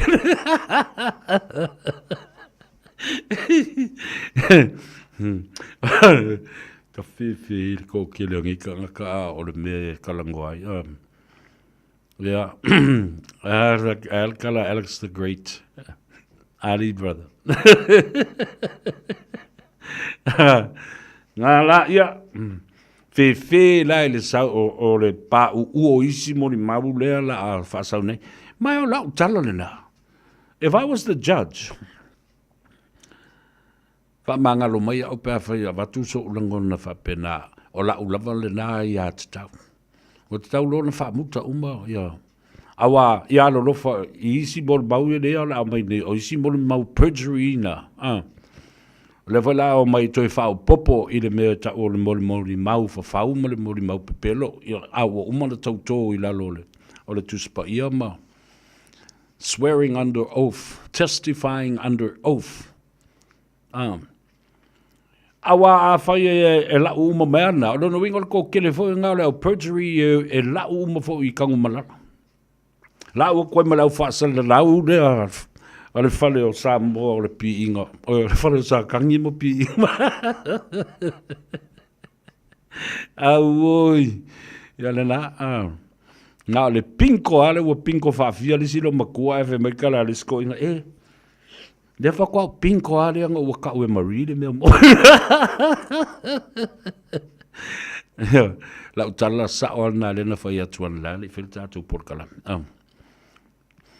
You will wait and see the turn of events during this trial and during this trial of the century, the case of the century. People are twisted and people will come forward and come forth. As a ufayatu fo lava. Tatalo ile tua. Ia iailo na nganga e musui ai tangata nei. Mea lātou tau tala I le mea sao. Ia. Lātou tau tala I le mea sao. Lea lana ufai atu. E iai tangata alolofa ia Samoa. Malolofa ia Marie. O te loa. Wa lātou whaitau langa whaatasi. Male te mai tai te lavou. Wha malosi au ilona loto. Ma ia susulu iai le mala malama o le atua. Ilona finangalo. So that she will be comfortable with the truth and telling the truth. And facing every bit and moment of the truth. Ia, o mea nale o lo nei. Wo po wo mai matua.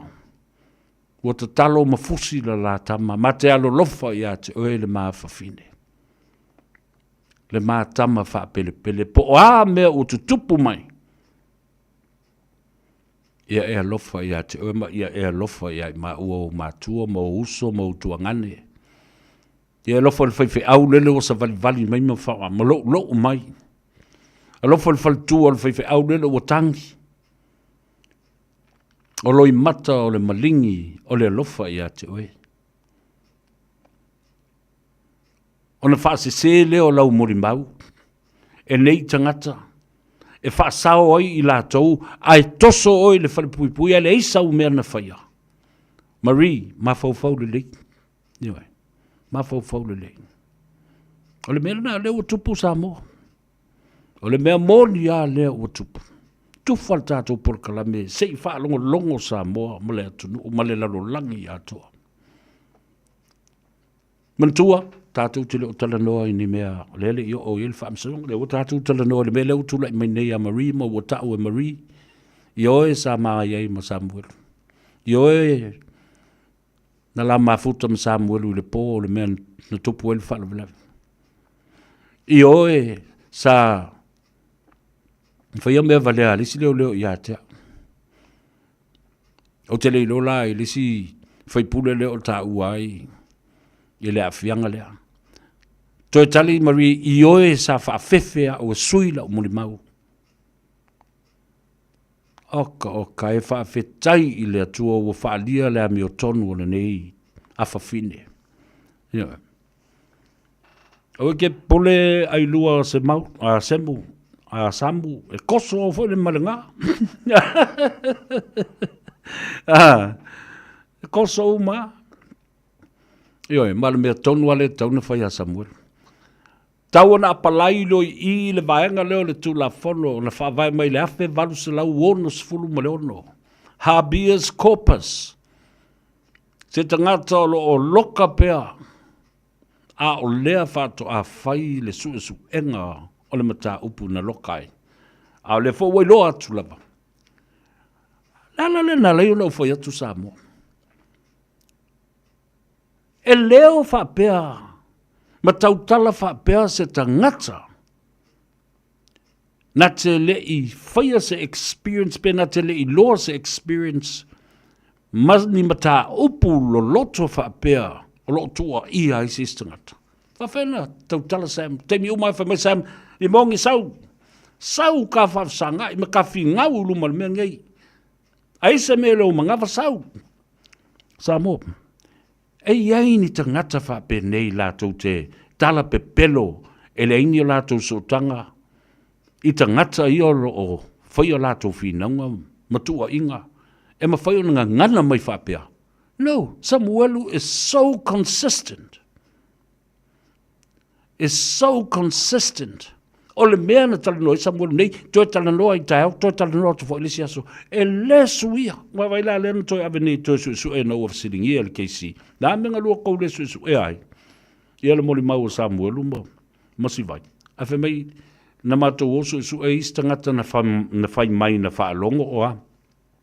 Rātul tala le keisi, tau tele isu e Samuelu o moli mau tutu le nā le, ma fua mai e mori anga nei. Ai toi watu foi a Samuelu e toi su lan mo melta Samuelu au kala o mo fai au kala nga ai skala ko ko manga oi esa o moles le se me po yuli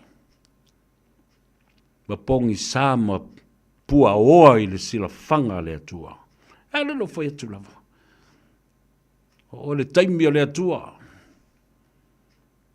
yo Rena. E tu sa lea mea ki whanga whara sa piling mo. Sa piling mo lai te leo na pāts fo i adwa lava adwa.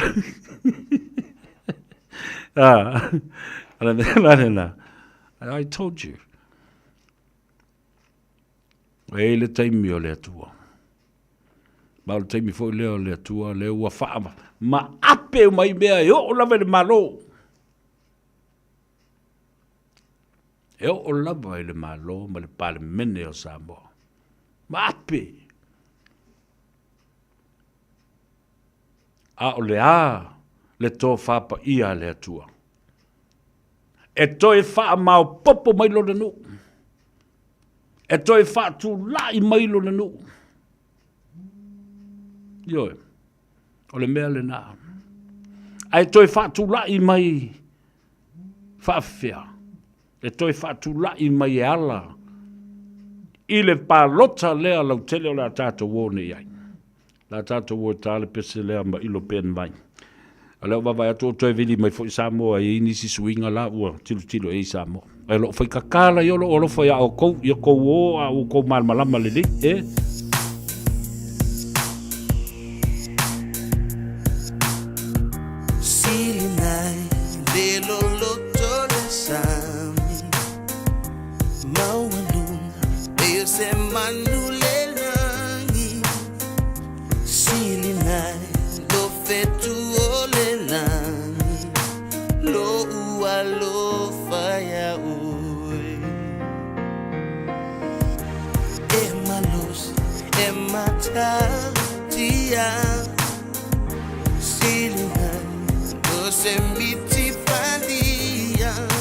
Town ava tu malo neola lo alo faya sao su eina oe ile po manulu matani malolosi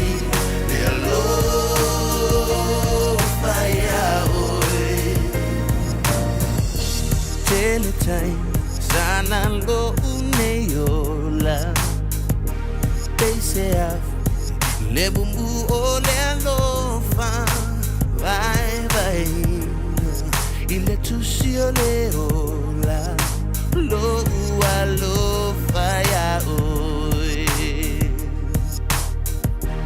e malosi e mata dia Yosemite Falia, Tauava, Tumalo Uneola, Lo Ualo Faya Oe.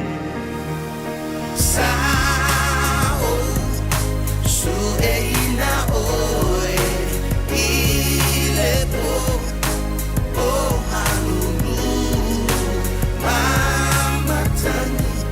Matani malolosi lelo faya oe sina lelo loto le same mawanu peo se manu le langi sina lo fetu ole langi lo ua lo faya oe. Sao, sueina oe, ilepo, o hanunu, matani malolosi, lelo faya oe.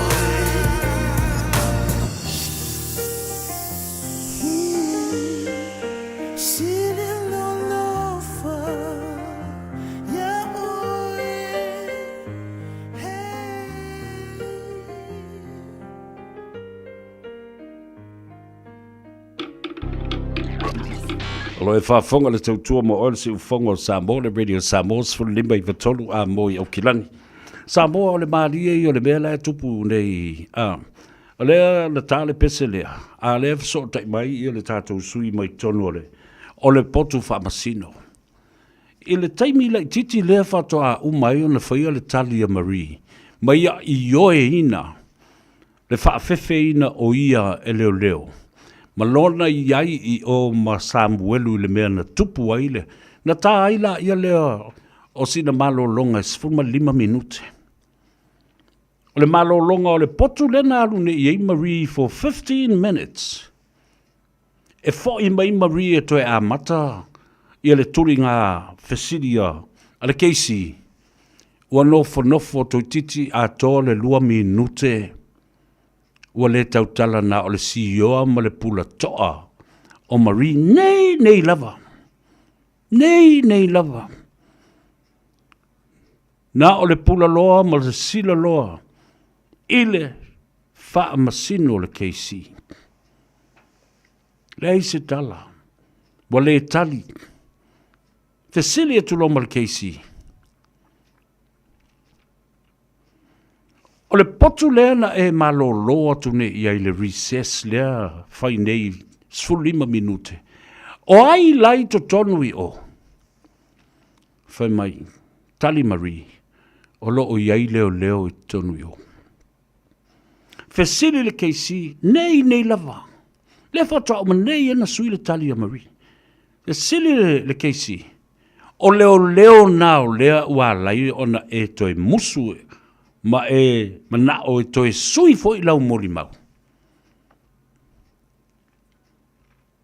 Tali Marie I oe.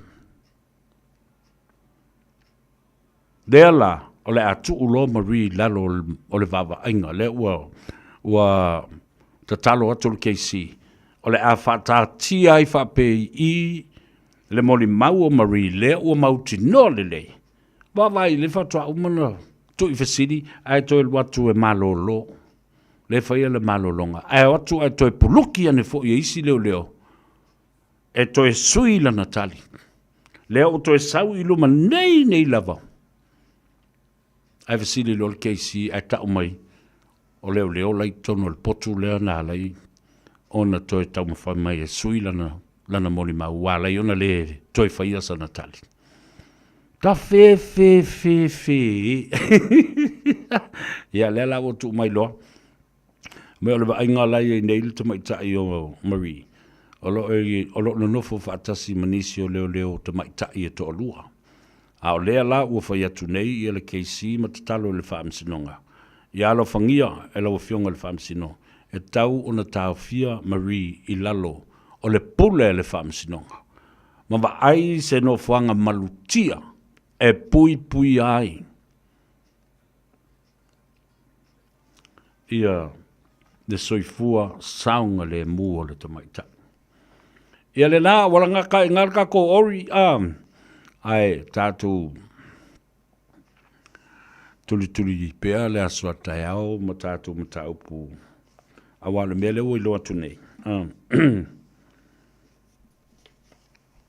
Some of these police witnesses and testimonies are wasting the time of the court. Masale te tau ona avea oni moli mau ile mata pulene. Not only they wasted the time of the courts, they should have not been part of the witnesses because of the quality of the testimonies that they have stated.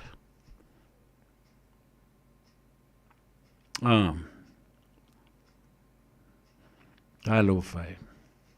Ka ingo. Ela le si leo le sunga malai imi. Fema, he was totally outmaneuvered by the defense. And these people who swore under oath should be charged with perjury and sent to tanu malala makoso ikang malala. Yalena ta uole na le fa longo mai. Lango tātou e vavea ia le tau no mai o le tātou story le waturo. Whafonga fo i tau le. Mele tā ua tele, tā ua ia, i lou malama lou si le fia, le mele o le poloketi o le monkey kola.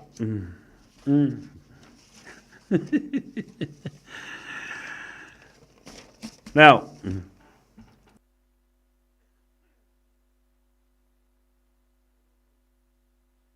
mai lato poloketi pe o poloketi o le tasi le miliona.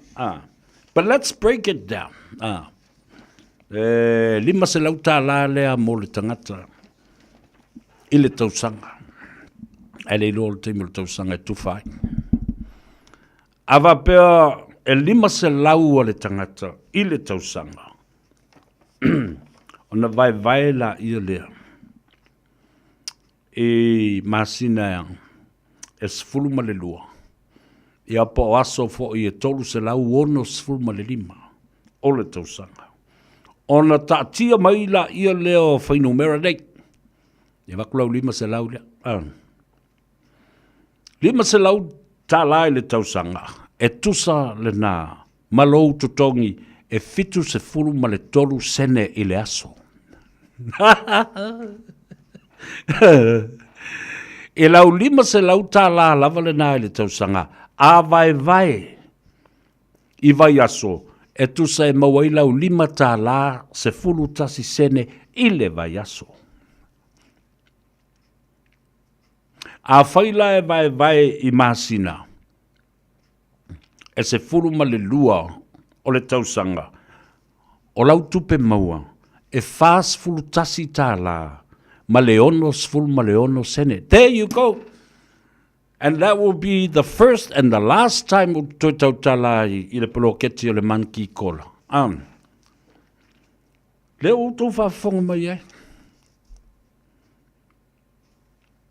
Lima se lau talai le vai aso. E fitu se furu ma le tolu sene lau tupe maua i le aso. E lima tala sfuru tasi sene i le vai aso. Ale o le naa. E fa se fulu tasi tā la, ma le ono se fulu ono sene. La leo ngāra ngāmea.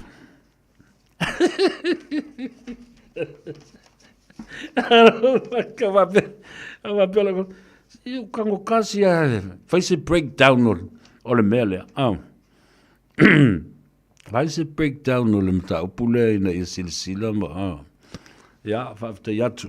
Franco Silia, alana whautua o JS Julialii, autou u malava, o le sunga ia whangu, ia whapea vai, fia le atimua, Alex, the Great, vapena fo ia Fortino Josefa, Timothy Auva'a, o si Vale Pasesa, Eva, talu falava malo si fumanuia auto umalava. Please share our program and continue to support Semo Papali Tele. Yo, nela uto falongolongo mai ai le porkalambele na. Ya marsi mar konfiki fo ia lawari ia le la mai ma. Ne o mai ia fo ia. E fa pe mai ia le lima se lau kala le ngai le. Ile tausanga. Talo fai. Ile lima se lau tala le na le tausanga. E mawhai ona e whaasoso ai le mea lea o tango i le vai ma vase le lei atu. Fitus ful tolu sene i le aso. Lima tā la, ta whai o lau tongi malo o lau ni le tausanga ato e lima se lau. Lima tā la sful ta sene i le vai aso. Ia ai whaas ful tasi tā la. Onos fulu ono sene. Ile masina. Tātou te talo le nei pō ina ia puipuia le soifua malu o le tamaitai o Marie ia whapena fo isi leo ia o la muli maitua. Ina ia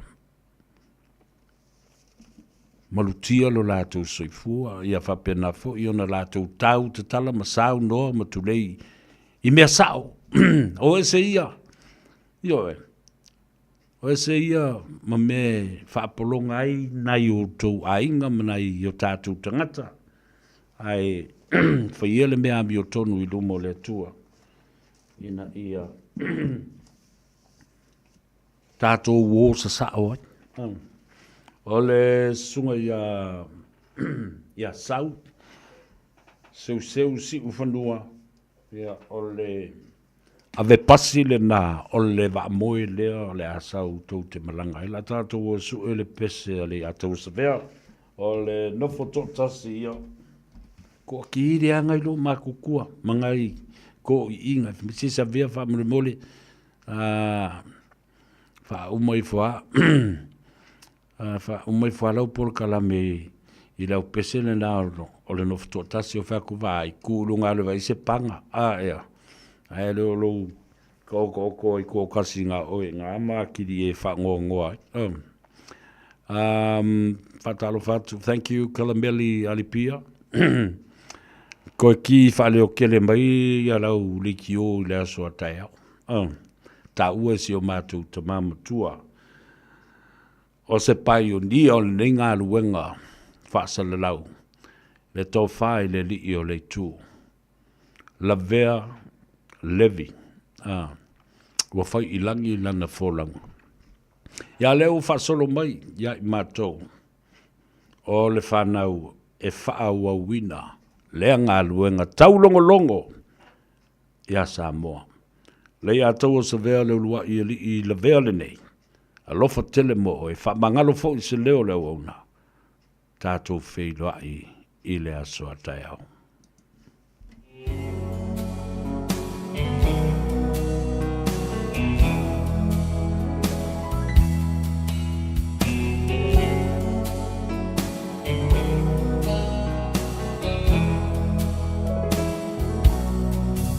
O uno foto atasi ma fau ngai wa sau tua lasi le alo fae mo oe wa pei o se mai awele lai se iangi mai si o le o e tafia falongo iai la upele ea po o fea o e iai Lalo langi pua o amale manunu Wa sola le la fa sulu Unai o folingai Wa mo atu Be ana ela Salata mai Se fusia uma